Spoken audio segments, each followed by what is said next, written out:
මෙන්න මේ අවුරුද්දේ ඒ කියන්නේ 2025 කෙමිස්ට්‍රි පේපර් එක AI ගෙස් කරපු විදිය. අපි එහෙනම් වැඩේ බලමු. පළවෙනි ප්‍රශ්නේ.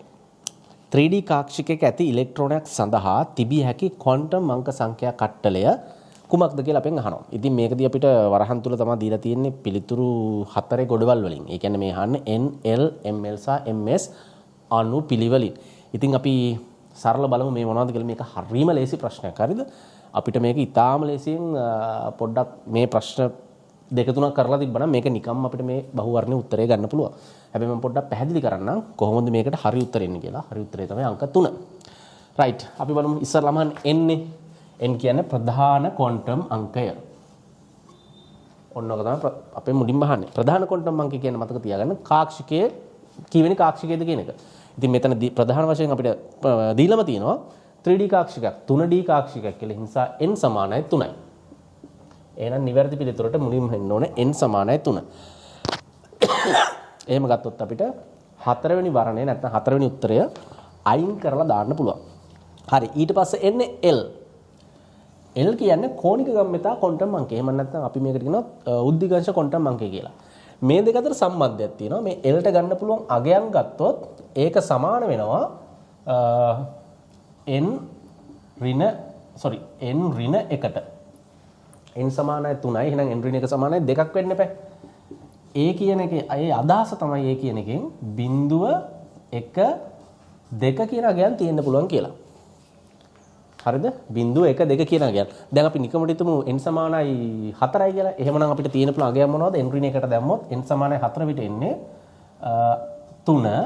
ඒ කියන්නේ තියෙන්න පුළුවන් බිඳුව 1 2 3 කියන අගයන්. දැන් මේ මොනවද මේ අගයන් වල තේරුම? හරිම ලේසි. මේක පොඩ්ඩක් මතක තියාගත්තා නම් ඇති. බිඳුව කියන්නේ S කාක්ෂික, 1 කියන්නේ P කාක්ෂික, 2 කියන්නේ D කාක්ෂික, 3 කියන්නේ F කාක්ෂික. මෙන්න මේ ටික මතක තිබ්බනම් මේ ප්‍රශ්නේ ඉතාම ලේසියෙන් උත්තරේ ගන්න පුළුවන්. දැන් අපි හොඳටම දන්නවා මෙතන තියෙන්නේ 3D කාක්ෂිකයක්, 3D කාක්ෂිකයක්. එහෙනම් ඒක D ගණුව වෙන්න එපා. 3D නිසා. එහෙනම් L නැත්නම් උද්දිගංශ ක්වොන්ටම් අංකය එහෙම නැත්නම් කෝණික ගම්මිතා ක්වොන්ටම් අංකය සමානයි 2යි. එහෙනම් පළවෙනි පිළිතුරට 3 එන්න ඕන, දෙවෙනි එකට 2 එන්න ඕන. එහෙම ගත්තොත් අපිට එහෙම උත්තරයක් දීලා තින්නේ දෙවෙනි උත්තරේ විතරයි. හරි. එහෙම බැලුවොත් ඒ විදිහට පිළිතුර එන්නේ දෙවෙනි වරණේ. එහෙනම් නිවැරදි පිළිතුර වෙන්නේ 2. ඒ කියන්නේ n සමානයි 3යි, l සමානයි 2යි, ml සමානයි 0යි, ms සමානයි ඍණ භාගයයි. ඔක තමයි නිවැරදි පිළිතුර. මේකේ නිවැරදි පිළිතුර වෙන්නේ දෙවෙනි වරණේ. රයිට්. ඉතින් මම n සහ l වලින් මේක පිළිතුර ගත්තා. මම ඒකයි කිව්වේ මේක හරීම ලේසි ප්‍රශ්නයක්. අපි නිකමට බලමු දැන් අනිත්‍ය මොනවද කියලා. දැන් n හරි l හරි ඊට පස්සේ අපිට තියෙනවා ml කියලා අගයක්. මේ ml කියන්නේ චුම්බක ක්වොන්ටම් අංකය. දැන් චුම්බක ක්වොන්ටම් අංකය හොයාගන්නේ කොහොමද කියලා කිව්වොත් ඒකත් ඩිපෙන්ඩ් වෙන්නේ මෙන්න මෙයා මත. දැන් අපි කලින් කතා කරා වගේ n මත ඩිපෙන්ඩ් වුණා l. දැන් l මත තමයි ඩිපෙන්ඩ් වෙන්නේ ml. මේ ml ට ගන්න පුළුවන් අගයන් පරාසයක් තියෙනවා. ඒක මම කියන්නේ කිව්වේ ඩිපෙන්ඩ් වෙන්නේ l මත කියලා. ඉතින් l ගේ අගය 2යි නම් මේ m ට ගන්න පුළුවන් අගයන් තමයි ඍණ 2 සිට ධන 2 දක්වා පූර්ණ සංඛ්‍යා බිඳුවද ඇතුළත්ව. l සමානයි 2යි කියලා අපි මේ උදාහරණයක් ගත්තේ. අපි නිකමට ලියලා බලමු. එතකොට ගන්න පුළුවන් ml අගයන් l සමානයි 2 නම් ඍණ 2 ඉඳන් ධන 2 දක්වා බිඳුවද ඇතුළත්ව. එහෙනම් ඍණ 2 අය ගන්න පුළුවන් ඍණ 1 අය ගන්න පුළුවන් බිඳුව අය ගන්න පුළුවන් 1 අය ගන්න පුළුවන් 2. ඕක තමයි ml ට ගන්න පුළුවන් අගයන්. දැන් බලන්න අපේ පිළිතුරත් එක්ක දෙවෙනි පිළිතුරේ තියෙන්නේ ml ට බිඳුව. ඔව් ගන්න පුළුවන් බිඳුව. ප්‍රශ්න නැහැ. හරි. අපි නිකමට කලින් මෙන්න මේ උත්තරයට ගමු. අපි නිකමට අනිත් උදාහරණයක් බලමු. අපි කලින් ගත්තේ අපි හිතමු n සමානයි 4 කියලා. n සමානයි 4 විට n ඍණ 1 3යිනේ. එහෙනම් l ට ආවේ අගය 3යි. 3 කියන්නේ බිඳුව වෙන්නත් පුළුවන්, 1 වෙන්නත් පුළුවන්, 2 වෙන්නත් පුළුවන්, 3 වෙන්නත් පුළුවන්. එහෙනම් ඔතන 3 කියන එක આવොත් l ට උද්දිගංශ ක්වොන්ටම් අංකය. ඒ කියන්නේ ඒක f ගොනුවේ මූලද්‍රව්‍යයක්. හරි. එහෙනම් f ට තියෙන්න පුළුවන් ධන 3 ඉඳන් ඍණ 3 දක්වා බිඳුවද ඇතුළත්ව. ධන 3 සිට ඍණ 3 දක්වා තියෙන්න පුළුවන් බිඳුවද ඇතුළත්ව. ඔන්න ඕක තමයි සරලව ml කියන්නේ. ඔයාලා මේකෙන් ප්‍රශ්න දෙක තුනක් ඔයාලා මේ වගේ ප්‍රශ්න දෙක තුනක් කරද්දි මේක නිකම්ම පුළුවන් වෙනවා. මේක හරිම ලේසි කොටසක් ක්වොන්ටම් අංක අපේ පළවෙනි පාඩමේ තියෙනවා. හරි අපි ඉතින් නිකමට බලමු ms දැනටම පිළිතුරු හොයාගෙන ඉවරයි. ms කියන්නේ හරිම ලේසි. ms කියන්නේ භ්‍රමණ ක්වොන්ටම් අංකය. භ්‍රමණ ක්වොන්ටම් අංකය කියන්නේ ඉලෙක්ට්‍රෝනයක් භ්‍රමණය වෙන්න පුළුවන් පැති දෙකක් තියෙන. එකක් උඩට නැත්නම් යටට. අපි මේ හිතුව ස්පින් වෙන්න පුළුවන් ආකාර දෙකක්. ඉතින් උඩට භ්‍රමණය වෙනවා ධන කියලා ගත්තොත් යටට භ්‍රමණය වෙනවා ඍණ කියලා ගත්තොත් අපි උඩට භ්‍රමණය වෙන ඒවට දෙන වගයක් ධන භාගය යටට භ්‍රමණය වෙන එකට දෙන වගයක් ඍණ භාගය. ඒ නිසා m s ට ගන්න පුළුවන් අගයන් දෙකයි තියෙන්නේ. එකක් තමයි ධන භාගය අනිත් එක ඍණ භාගය. බලන්න අපේ දෙවෙනි උත්තරේ දීලා තියෙන්නේ ඍණ භාගය. රයිට්. ඔන්න ඔහොමයි පළවෙනි ප්‍රශ්නෙට උත්තරේ ගත්තේ. හරිම ලේසි. හරි ඊළඟට දෙවෙනි ප්‍රශ්නය. දෙවන අයනීකරණ ශක්තිය සහ පළමු අයනීකරණ ශක්තිය අතර විශාලම වෙනස ඇත්තේ පාත සඳහන් කුමන මූලද්‍රව්‍යයටද? මේවා ප්‍රශ්න නෙවෙයි. හොඳද? මේවත් ප්‍රශ්න කරගෙන ඉන්න කට්ටිය ඉන්නවා නම් විභාගෙට එච්චර සුදුසු නෑ. හරි. මම කියලා දෙන්නම් ටක් ගාලා කොහොමද මේක විසඳන්නේ කියලා. මේ වගේ ප්‍රශ්නයක් ආවට පස්සේ අපි නිකමට හිතමු මේ තියෙන ශක්ති මට්ටම් නම් පළවෙනි අයනීකරණ ශක්තිය සහ දෙවන අයනීකරණ ශක්තිය අතර වැඩිම වෙනසක් එන්න නම් ඒ ඉලෙක්ට්‍රෝන දෙක ගැලවෙන්න ඕන ශක්ති මට්ටම් දෙකක. ඇයි එහෙම කියන්නේ? අපි නිකමට හිතමු මේ එළියෙම පිටින කවචයේ ඉලෙක්ට්‍රෝන දෙකක් තියෙනවා කියලා. පළවෙනි අයනීකරණ ශක්තියදී වෙන්නේ මේ ඉලෙක්ට්‍රෝනේ ගලවන එක. දෙවෙනි අයනීකරණ ශක්තිය වෙන්නේ මේ ඉලෙක්ට්‍රෝනේ ගලවන එක. එතකොට ඉලෙක්ට්‍රෝන දෙකම ගැලවෙන්නේ එකම ශක්ති මට්ටමේ. ආසන්න වශයෙන් දල වශයෙන් හරියටම හරි නෑ. අයනීකරණ ශක්තිය සමානයි. පොඩ්ඩක් වෙනස් සමානයි. හැබැයි බැරි වෙලාවත් අපි හිතමු අවසාන ශක්ති මට්ටමේ තියෙන එක ඉලෙක්ට්‍රෝනයයි ඉතිරි ඉලෙක්ට්‍රෝන තියෙන ඊට පල්ලෙහා ශක්ති මට්ටමේ. එතකොට පේනවා ඇතුළත ශක්ති මට්ටම ළඟයි න්‍යෂ්ටියට පිටතට වඩා. පිටත ශක්ති මට්ටමට වඩා. අපි දන්නවා ශක්ති මට්ටම් දිගේ ඉහළට යද්දී ශක්ති මට්ටමෙන් ඉලෙක්ට්‍රෝනය ගලවන්න පුළුවන් හැකියාව ලේසි. ලේසියෙන් ගලවන්න පුළුවන්. ඒ කියන්නේ අයනීකරණ ශක්ති නගයන් අඩු වෙනවා. මේ වලාවේ කියන්නේ මෙන්න මේ ශක්ති මට්ටමේ ඇතුළත ශක්ති මට්ටම් වල අයනීකරණ ශක්තිය නගය වැඩි පිටත ශක්ති මට්ටම් වලට වඩා. එතකොට මතක තියාගන්න මෙන්න මෙහෙම අවස්ථාවක් හම්බුනොත් මෙයාගේ අයනීකරණ ශක්තියට වඩා මේ ඇතුළෙන් ඉලෙක්ට්‍රෝනයක් ගලවන අයනීකරණ ශක්තිය ගොඩක් වැඩි. ඔන්න දැන් අපි හිතමු පළවෙනි අයනීකරණ ශක්තිය. ඒ කියන්නේ මෙයා ඉලෙක්ට්‍රෝනේ ගලවුවා. පිටතින්ම පිහිටි කවචයේ ඉලෙක්ට්‍රෝනේ ගලවනවා. ඒක තමයි පළවෙනි අයනීකරණ ශක්තිය. එතකොට තවදුරටත් පිටත ඉලෙක්ට්‍රෝන නැහැ. එතකොට තියෙන්නේ ඇතුළත ඉලෙක්ට්‍රෝන විතරයි. ඉතින් මේක වෙනම ශක්ති මට්ටමන්නේ. ඒක න්‍යෂ්ටියට ළඟයිනේ. ඒ නිසා මේ ශක්ති මට්ටමේ එන දෙවෙනි අයනීකරණ ශක්තිය පළවෙනි අයනීකරණ ශක්තියට වඩා ගොඩක් වැඩි. හරි සරලයි. එහෙනම් ඔයාලට දැන් හොයාගන්න තියෙන්නේ මෙන්න මේ වගේ ඉලෙක්ට්‍රෝන වින්‍යාසයක් තියෙන එක. ඒ කියන්නේ අවසාන ශක්ති මට්ටමේ එක ඉලෙක්ට්‍රෝනයක් තියෙන මූලද්‍රව්‍ය මෙතනින් මොනවද තියෙන්නේ? මේකට අනුව නම් තියෙන්නේ මූලද්‍රව්‍ය දෙකයි සෝඩියම් සහ පොටෑසියම්. එහෙනම් මේ දෙක එකක් වෙන්න ඕන. නිවැරදි පිළිතුර සෝඩියම්. ඒකට හේතුව තමයි පොටෑසියම් කියන්නේ සෝඩියම්ට වඩා පහළ ආවර්තයක ඉන්න කෙනෙක්. එතකොට යාට වැඩිපුර ශක්ති මට්ටමක් තියෙනවා. එතකොට පිටතම ශක්ති මට්ටම ගත්තොත් න්‍යෂ්ටියට දුරයි පොටෑසියම්ගේ සෝඩියම් න්‍යෂ්ටියට ළඟයි. න්‍යෂ්ටියට ළඟ කට්ටියගේ ඉලෙක්ට්‍රෝන ගලවන්න අමාරුයි. මං කිව්වේ මේවා හරිම ලේසි ප්‍රශ්න. මේ වාගේ ප්‍රශ්න 3-4ක් කරා කියන්නේ මේවා නිකම්ම ඇඟට එනවා. ඒ නිසා ඔයාලට කෙමිස්ට්‍රි වල බහුවර්ණ ටිකක් අමාරු නම් ඒක මතක තියාගන්න. ඒක දැන් අවුල තියෙනවා ප්‍රශ්න කරපු නැති එකේ. ප්‍රශ්න කරන තරමට තමයි ඔයාලට සාර්ථකව පේපර් එකේ ප්‍රශ්න වලට මුහුණ දෙන්න පුළුවන්. ප්‍රශ්නක 3 වෙස්පර් වාදයට අනුව SF4 අණුවේ හැඩය වන්නේ. මේවා ඉතාම ලේසි ප්‍රශ්න. දැකපු ගමන් උත්තර දෙන්න පුළුවන්. හරි අපි ටක් ගාලා බලමු. සල්ෆර් වලට අවසාන ශක්ති මට්ටමේ තියෙනවා ඉලෙක්ට්‍රෝන 6ක්.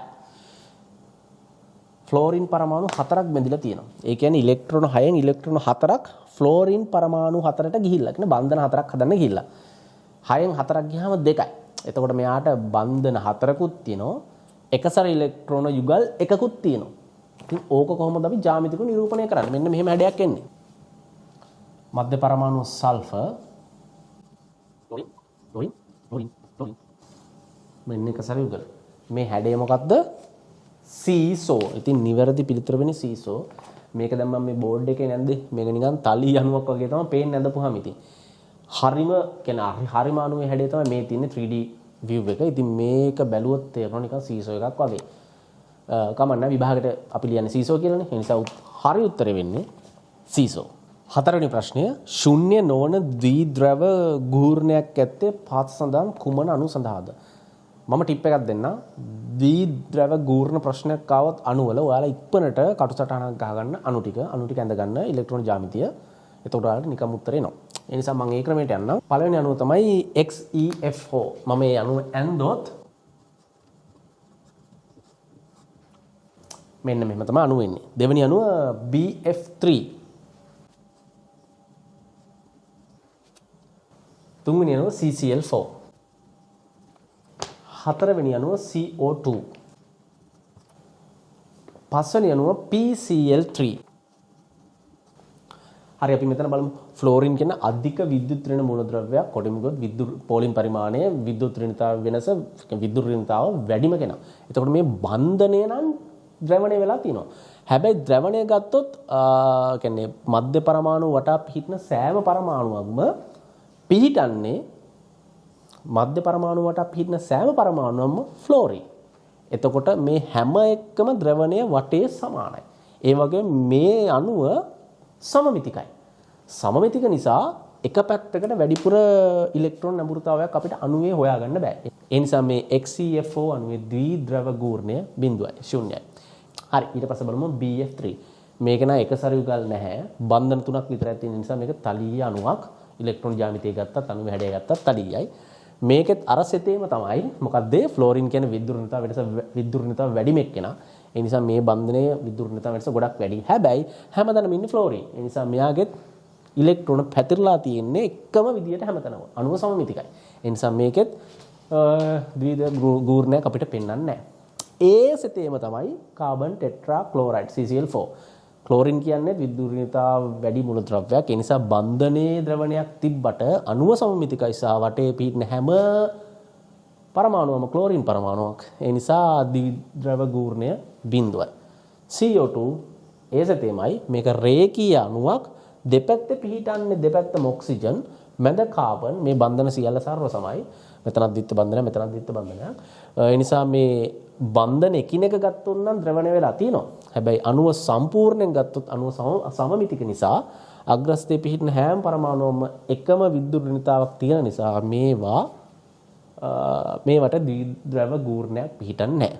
හැබැයි PCl3 ගත්තොත් මෙයාගේ පොස්පරස් මැද පරමාණු හරි වටේ පිහිටන්නේ එකම මූලද්‍රව්‍ය ක්ලෝරින්. ඒකත් හරි බන්ධනය ද්‍රවණය වෙලා තියෙනවා. ඒකත් හරි අර වගේමයිනේ. හැබැයි මෙතන වෙනසක් තියෙනවා. ඒක තමයි මෙයාගේ එක සැර යුගලක් පිහිටනවා. ඉලෙක්ට්‍රෝන යුගලක් පිහිටනවා. ඒ නිසා එක සැර යුගල එක පැත්තකට තියෙනවා. අපි මෙන්න මෙහෙම අක්ෂයක් ඇන්දොත් ඒ අක්ෂයෙන් පල්ලෙහා ඔක්කොම තියෙන ක්ලෝරින් අධික ලෙස විද්‍යුත් ඍණ මූලද්‍රව්‍යයක්. ඒ නිසා මේක ද්විද්‍රව ගූර්ණයකට ලක් වෙලා තියෙනවා. පිළිතුර PCl3. හරිම ලේසි ප්‍රශ්නයක්. පස්වෙනි ප්‍රශ්නය 0.1ක සාන්ද්‍රණයක් තියෙන H2SO4 ද්‍රාවණයේ ඝන සෙන්ටිමීටර 100ක් සෝඩියම් ද්‍රාවණයක ඝන සෙන්ටිමීටර 20කින් සම්පූර්ණයෙන් උදාසීන කරයි නම් සෝඩියම් හයිඩ්‍රොක්සයිඩ් ද්‍රාවණයේ සාන්ද්‍රණය මවුල ඝන ඩෙසිමීටර වලින් කීයද කියලා අහනවා. මේවා මේ ගණන් නෙවෙයි හරි. මේවා හිතින් හදන්න පුළුවන් ඒවා. ඉතාම ලේසි. මේක ඔයාලට අමාරු නම් මතක තියාගන්න ඔයාලගේ තියෙන එක්සෑම් එක සඳහා ප්‍රැක්ටිස් එක මදිකම මිසක් නැතුව දැනුමේ අඩුකමක් නෙමෙයි. රයිට්. අපි මේක ඉක්මනට හදමු. මතක තියාගන්න මෙතන ප්‍රබල භස්මයක් ප්‍රබල අම්ලයක්. ඒ නිසා පූර්ණ ලෙස උදාසීනකරණය වෙනවා. ඒ කියන්නේ සියලුම හයිඩ්‍රජන් සියලුම OH එක ප්‍රතික්‍රියා කරනවා කියලායි දීලා තියෙන්නේ. ඒ නිසා අපි මේකේ හොයාගත්තොත් ස්ටොයිකියමිතිය සහ හයිඩ්‍රජන් මවුල ගාන අපිට මේ පැත්තෙන් කැල්කියුලේට් කරගත්ත හැකි. හිතින් උනත් අවශ්‍ය සෝඩියම් හයිඩ්‍රොක්සයිඩ් මවුල ගාන. බලමු. මුලින්ම දීලා තියෙනවා H2SO4 ඝන සෙන්ටිමීටර් 100ක් ගන්නවලු 0.1යි සාන්ද්‍රණය. සාන්ද්‍රණය 0.1යි. ඒ කියන්නේ ඝන සෙන්ටිමීටර් 1000කට තියෙන්නේ 0.1යි මවුල. ඒකෙන් ගන්නවලු ඝන සෙන්ටිමීටර් 100ක්. මෙන්න තියෙනවා ඝන සෙන්ටිමීටර් 100ක තියෙන H2SO4 මවුල ගන්න. හැබැයි H2SO4 කියන්නේ අපිට ඒකේ H+ දෙකක් දෙන්න පුළුවන් එක සල්ෆියුරික් අණුවකට. ඒ නිසා මේකෙන් හම්බෙන H+ ගාන හොයන්න නම් මතක ඇතුව දෙකෙන් ගුණ කරගෙන ඉන්න ඕනේ. මෙතෙන් HCl වගේ තිබ්බනම් එහෙම ගුණ කරන්න අවශ්‍යතාවයක් නැහැ. HNO තිබ්බනම් ඒ ගුණ කරන්න අවශ්‍යතාවයකුත් නැහැ. ඒකට හේතුව ඒවල තියෙන එක හයිඩ්‍රජන් එකයි. හැබැයි H2SO4 වල හයිඩ්‍රජන් දෙකම ප්‍රදානය කරන්න පුළුවන් ජලයට. මොකද මේක ඉතා ප්‍රබල භස්මයක් නිසා. රයිට්. මෙන්න තියෙනවා සම්පූර්ණ H+ මවුල ගණන. දැන් ඉතින් මං කියවනේ මෙතන සම්පූර්ණයෙන් උදාසීනීකරණය වෙනවා කියලා. ඒ නිසා මේ මවුල ගාන සමාන වෙන්න ඕන සෝඩියම් හයිඩ්‍රොක්සයිඩ් මවුල ගන්න. දැන් බලමු ඒක හොයාගන්න කොහොමද කියලා. සාන්ද්‍රණය දීලා නැහැ. ඉතින් සාන්ද්‍රණය අපින් අහන්නේ. අපි සාන්ද්‍රණය x කියලා ගමු. දන්නා පදයන් ඔතන x කියලා දාගන්න. එහෙනම් 1000ක ඝන සෙන්ටිමීටර් 1000ක නැත්නම් ඝන ඩෙසිමීටර් එකක තියෙනවා නම් x කියලා මවුල ප්‍රමාණයක් ඒකෙන් ඝන සෙන්ටිමීටර 20ක් ගත්තොත් වැඩේ හරි කියලා මේ තියෙන්නේ. දැන් අපි මෙතන කිසිම සංගුණයකින් ගුණ සංගුණකයකින් ගුණ කරේ නැහැ. මොකද NaOH කියන්නේ ඒකේ තියෙන OH ගන්න එකයි. අර H2SO4 වල H දෙකක් තිබුණ නිසා තමයි මෙතන දෙකෙන් ගුණ කරේ. ඒකත් මතක තියාගන්න. දැන් ඉතින් එහෙට මෙහෙට දුට්ටහට කපලා දාන්නයි තියෙන්නේ. 1000ට 1000 කැපෙනවා. තව මොනවද මෙතන 20ට මෙතන 2 කැපෙනවා. අතර බිඳුවට තව එකක් කැපෙනවා. හරිද? x සමානයි 1යි මවුල ඝන ඩෙසිමීටරයට කියලා උත්තරයක් ලස්සනට අපිට හම්බ වෙනවා. ඒ නිසා පිළිතුර මං කිව්වේ මේවා මහ ලොකු ප්‍රශ්න නෙමෙයි. මේවත් ඔයාලට අමාරු නම් මතක තියාගන්න. ඒකට හේතුව කෙමිස්ට්‍රි බැරිකමක් නෙමෙයි ප්‍රශ්න කරලා නැතිකම. ඒ නිසා ප්‍රශ්න පුළුවන් තරම් කරන්න විභාගයට යන්න කලින් පේපර් 10ක් කරන්න මේ වගේ කොට දාගන්න පුළුවන්. 6 වෙනි ප්‍රශ්නේ. නයිට්‍රජන් ඔක්සයිඩ් එක ස්කන්ධයෙන් 25.9ක් නයිට්‍රජන් තියනවලු. එම ඔක්සයිඩේ ආනුභවික සූත්‍රය කුමක්ද කියලා. මේවත් මම කිව්වේ ගණන් නෙවෙයි මේවා. මේකට ප්‍රැක්ටිස් එක තියෙනවා නම් හිතින් ගන්න පුළුවන් උත්තර මේවා. සරල සුළු කිරීම ටිකක් විතරයි තියෙන්නේ. අපි නිකමට නයිට්‍රජන් ඔක්සයිඩ් එක කියලා කියනවනේ. ඉතින් නයිට්‍රජන් වල ඔක්සයිඩ් යන නම් නයිට්‍රජන් සහ ඔක්සිජන් තියෙන්න ඕන. මම උපකල්පනය කරනවා මෙයා x මෙයා y කියලා. සරලව හරිද? මේ ඊටාම සරලව. ඉතින් මේ xy හොයාගත්තා නම් වැඩේ ගොඩනේ. රයිට්. දැන් බලමු මේක කොහොමද හොයාගන්නේ කියලා. ගාණිතය දීලා තියෙනවා නයිට්‍රජන් වල ස්කන්ධ ප්‍රතිශතය 125.9 කියලා. අපි උපකල්පනය කරොත් මෙතන තියෙනවා මේ සංයෝගයෙන් ග්‍රෑම් 100ක් කියලා. ඒ කියන්නේ නයිට්‍රජන් තියෙනවා අපිට කොච්චරක්ද?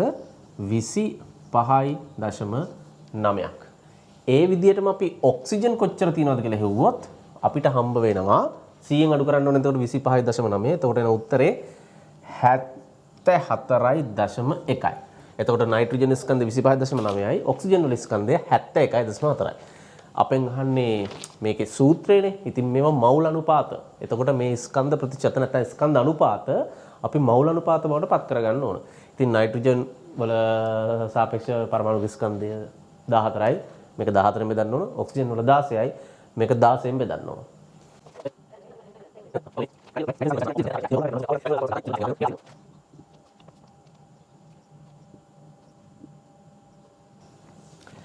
එතකොට අපිට මේ වගේ උත්තර දෙකක් එනවා. නයිට්‍රජන් මවුල 1.85යි ඔක්සිජන් මවුල 4.63යි. මේ කියන්නේ මේ දීලා තියෙන අණුවේ නයිට්‍රජන් මවුල සහ ඔක්සිජන් මවුල අතර අනුපාතය 1.85ට 4.63යි.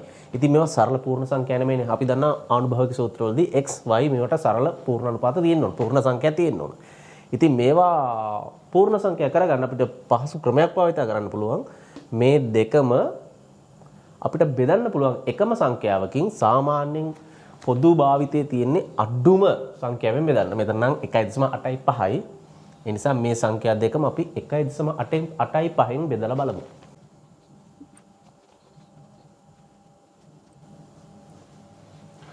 හොඳයි මේක තමයි ආපු උත්තර දෙක. නයිට්‍රජන් මවුල 1යි ඔක්සිජන් මවුල 2.5යි. කියන්නේ 1ට 2.5ක් තියෙනවා. මේකත් සරල පූර්ණ නෑනේ දෙකම. මෙයාගේ 1යි මෙයාගේ 2.5යි දශම ගණක් තියෙනවා. ඒ නිසා මේක කොහොමද අපිට සරල පූර්ණ අනුපාතය බවට පත් කරගන්න පුළුවන්? මේ දෙකම දෙකෙන් ගුණ කරමු. එතකොට මෙතෙන්ට එනවා 2ක් මෙතෙන්ට එනවා 5ක්. ඒ කියන්නේ n මෙන්න මෙතෙන්ට එන්නේ 2 o මෙන්න මෙතෙන්ට එන්නේ 5ක්. ඒ කියන්නේ x සමානයි 2යි y සමානයි 5යි. එතකොට අපිට උත්තරය එනවා N2O5. ඊළඟ ප්‍රශ්නය 7 වෙනි ප්‍රශ්නය. තාත්වික වායුවක් අතාත්වික වායුවකට වඩාත්ම සමීපව හැසිරෙන්නේ කුමන කොන්දේසි කට්ටලය යටතේද කියලා අහනවා. තාත්වික වායු රියල් ගෑස්, අතාත්වික වායු අයිඩියල් ගෑස්. මේ නම් දෙකට නම් මම වැඩි කැමති නැහැ මේක පරිවර්තනය කරපු විදිහට. අයිඩියල් ගෑස් දැන් රියල් ගෑස් කියන එක තේරෙනවද නේද? රියල් කියන්නේ ඇත්ත කියන අදහසම තියෙන්නේ. කියන්නේ ඇත්ත වශයෙන්ම වායු ගෝලයේ නැත්තම් ස්වභාවික පවතින වායු. මේවා තමයි රියල් ගෑසස් කියන්නේ. Hydrogen, oxygen, nitrogen, carbon dioxide, ammonia, ජල වාෂ්ප මේ හැමදේම මේවා රියල් ගෑසස්. තාත්වික වායු එහෙම කියමුකෝ. ideal gas කියන්නේ ඔතන කියන්නේ සාමාන්‍ය ideal කියන එක අදහස් සාමාන්‍යයෙන් අපි කියන්නේ මේ සියලු දේටම එකඟ වෙන සියලු කොන්දේ සියලුම පිළිපදින හැම දෙයකටම යටත්ව කියන අදහස් තමයි තියෙන්නේ ඔතන ideal. ඉතින් ඕකට දාපු සිංහල නම අතාත්වික. ඔන්න ඕකට පොඩ්ඩක් කැමති නැහැ. දැන් ඔතන මම කැමති නැහැ පෞද්ගලිකව. හරි. ideal gases කියන්නේ ඇත්තටම වායු නියමයන් 100%ක්ම පිළිපදින.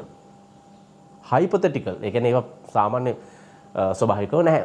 ඉතින් වායු නියමයන් 100%ක්ම පිළිපදින ගෑස් එකකට තමයි කියන්නේ ideal gas එකක් නැත්නම් අතාත්වික වායුවක්.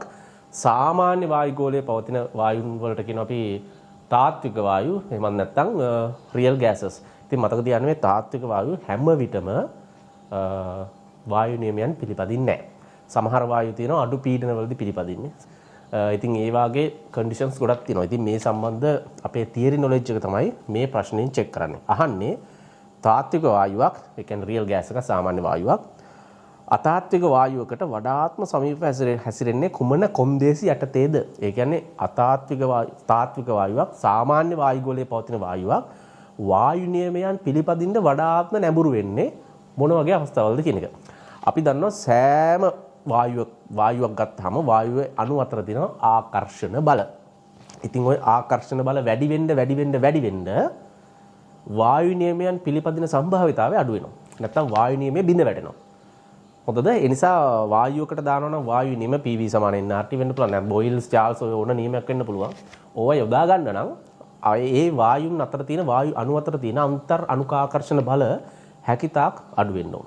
ඉතින් අන්තර් අණුකාකර්ෂණ බල හැකිතාක් අඩු වෙන්න නම් එක්කෝ ඔය වායු අණු ගොඩාක් ඈතින් තියෙන්න ඕන. ඒ කියන්නේ පීඩනය අඩු වෙන්න ඕන. එහෙම නැත්නම් ඔය අණු අතර, ඒ කියන්නේ මේ අණු අතර නෙමෙයි. ඔය අණුවක චාලක ශක්තිය ගොඩාක් වැඩි වෙන්න ඕන. චාලක ශක්තිය ගොඩාක් වැඩි වුණාට පස්සේ අණු දෙකක් අතර තියෙන ආකර්ෂණ බල අපිට නොසලකා හරින්න පුළුවන්. කියන්නේ ඒක සිග්නිෆිකන්ට් නැහැ. නොසලකා හරින්න පුළුවන්. මොකද්ද කාරණා දෙක? පළවෙනි කාරණේ තමයි වායු අණු ගොඩාක් ඈතින් තියෙන්න ඕන. ඒ කියන්නේ පීඩනය අඩුයි. අනිත් එක තමයි වායු අණු වල චාලක ශක්තිය ගොඩාක් වැඩි වෙන්න ඕන. සාපේක්ෂ චාලක ශක්තිය අණු දෙකක් අතර ආකර්ෂණ බලවලට වඩා. ඒ කියන්නේ වායුවේ උෂ්ණත්වය වැඩි වෙන්න ඕන. එහෙනම් අඩු පීඩන වැඩි උෂ්ණත්වය තියෙන්න ඕන. තාත්වික වායුවක් අතාත්වික වායුවක් බවට පත් වෙන්න නැත්නම් අතාත්වික වායුන්ගේ හැසිරීම පෙන්වන්න.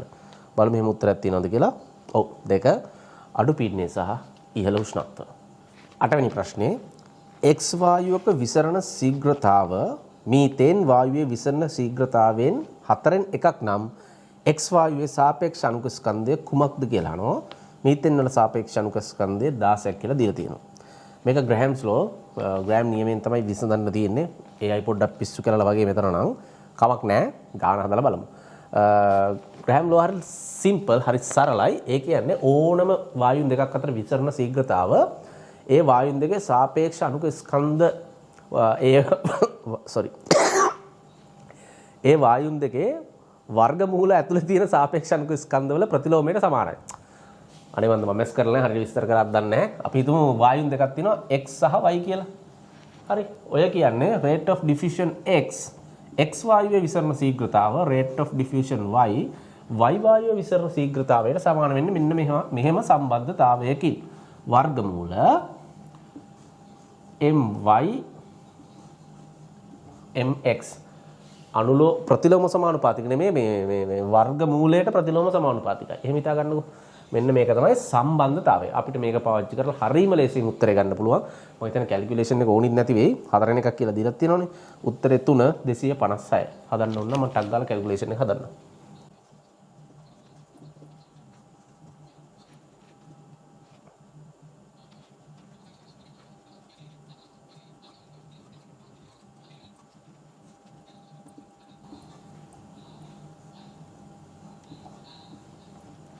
පේනවනේ පිළිතුර 256 නිවැරදි වර්ණය 3. දහනයේ සම්මත එන්තැල්පි වෙනස් වීම පහත පරිදි දී ඇත. මීතෙන් වල සම්මත උත්පාදන එන්තැල්පිය ගණනය කරන්න මේවා ගණන් නෙවෙයි. මේවා මොන්ටිසෝරි ළමයිටත් හදන්න පුළුවන්. ඒ කිව්වට බෑ හරි. අපිට දීලා තියෙනවා කාබන් වල උත්පාදන එන්තැල්පිය, කාබන් වල දහන එන්තැල්පිය, හයිඩ්‍රජන් වල දහන එන්තැල්පිය සහ මීතෙන් වල දහන එන්තැල්පිය. අපෙන් අහන්නේ මීතෙන් වල සම්මත උත්පාදන එන්තැල්පිය. අවශ්‍ය සමීකරණ සියල්ල මෙතන මම ලියලා තියෙනවා. එක දෙයක් කරගෙන තියෙනවා. මෙන්න මේ සමීකරණ දෙකෙන් ගුණ කරලා තියෙනවා. ගුණ කරගෙන තියෙනවා. ඇයි ඒ? මෙහෙම බලාගෙන ගියොත් හැම තැනම මම මේ කරගෙන තියෙන්නේ පරමාණු ටික සමාන කරගන්න එක. නැත්නම් අණු ටික අණුකරන සමාන කරගන්න එක. අණු නෙමෙයි පරමාණු අනුපාත සමාන කරගන්න එක. ඒක මම ඇයි එහෙම දැක්ක ගමන් කරගත්තේ? ඒක තමයි මම කිව්වේ. ප්‍රශ්න කරන්න තමයි මේ කෙටි ක්‍රම නැත්නම් කෙටි ක්‍රම නෙමෙයි අත්‍තරම. ඒවට කියන්නේ අර අපි කියන විශේෂ ප්‍රාගුණ්‍යයක් නැති වෙන්නේ. දැන් හෙස් නියමෙන් ගණන් හදලම හදපු කෙනෙක්ට තේරෙනවා මේක මේ විදිහට දෙකෙන් ගුණ කරගන්න නැතුව අපිට හෙස් නියමය ඇප්ලයි කරගන්න බෑ කියලා. මොකද පරමාණු අනුපාත වෙනස්. ඒ නිසා කරගත්ත වැඩේ මේක දෙකෙන් ගුණ කරපු එක. එහෙම ගුණ කරපු ගමන් ඔයාලට තේරෙනවා මෙතන CO2 එකක් H2O දෙකක් මෙතන CO2 එකක් H2O දෙකක් මේ සමීකරණ තුන එහෙම කරලා මෙන්න මේක හදාගන්න පුළුවන් කියලා බැලූ බැලමටම තේරෙන්න ඕන. ඇයි මේ සමීකරණ අපි අනිත් පැත්තට ලිව්වොත් මෙතන අගේරින මේ සමීකරණ අනිත් පැත්තට ලියලා මේ සමීකරණ තුන එකට එකතු කරොත් මෙන්න මේ යට තියෙන සමීකරණේ හම්බ වෙනවා. මේ සමීකරණ දෙකයි මෙන්න මේකයි ගත්තොත් මෙන්න මේ සමීකරණේ අනිත් පැත්තට මම ලිව්වොත්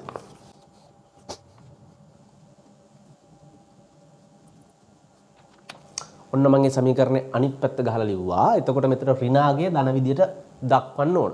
දැන් බලන්න මෙන්න මේ සමීකරණ දෙක. තුන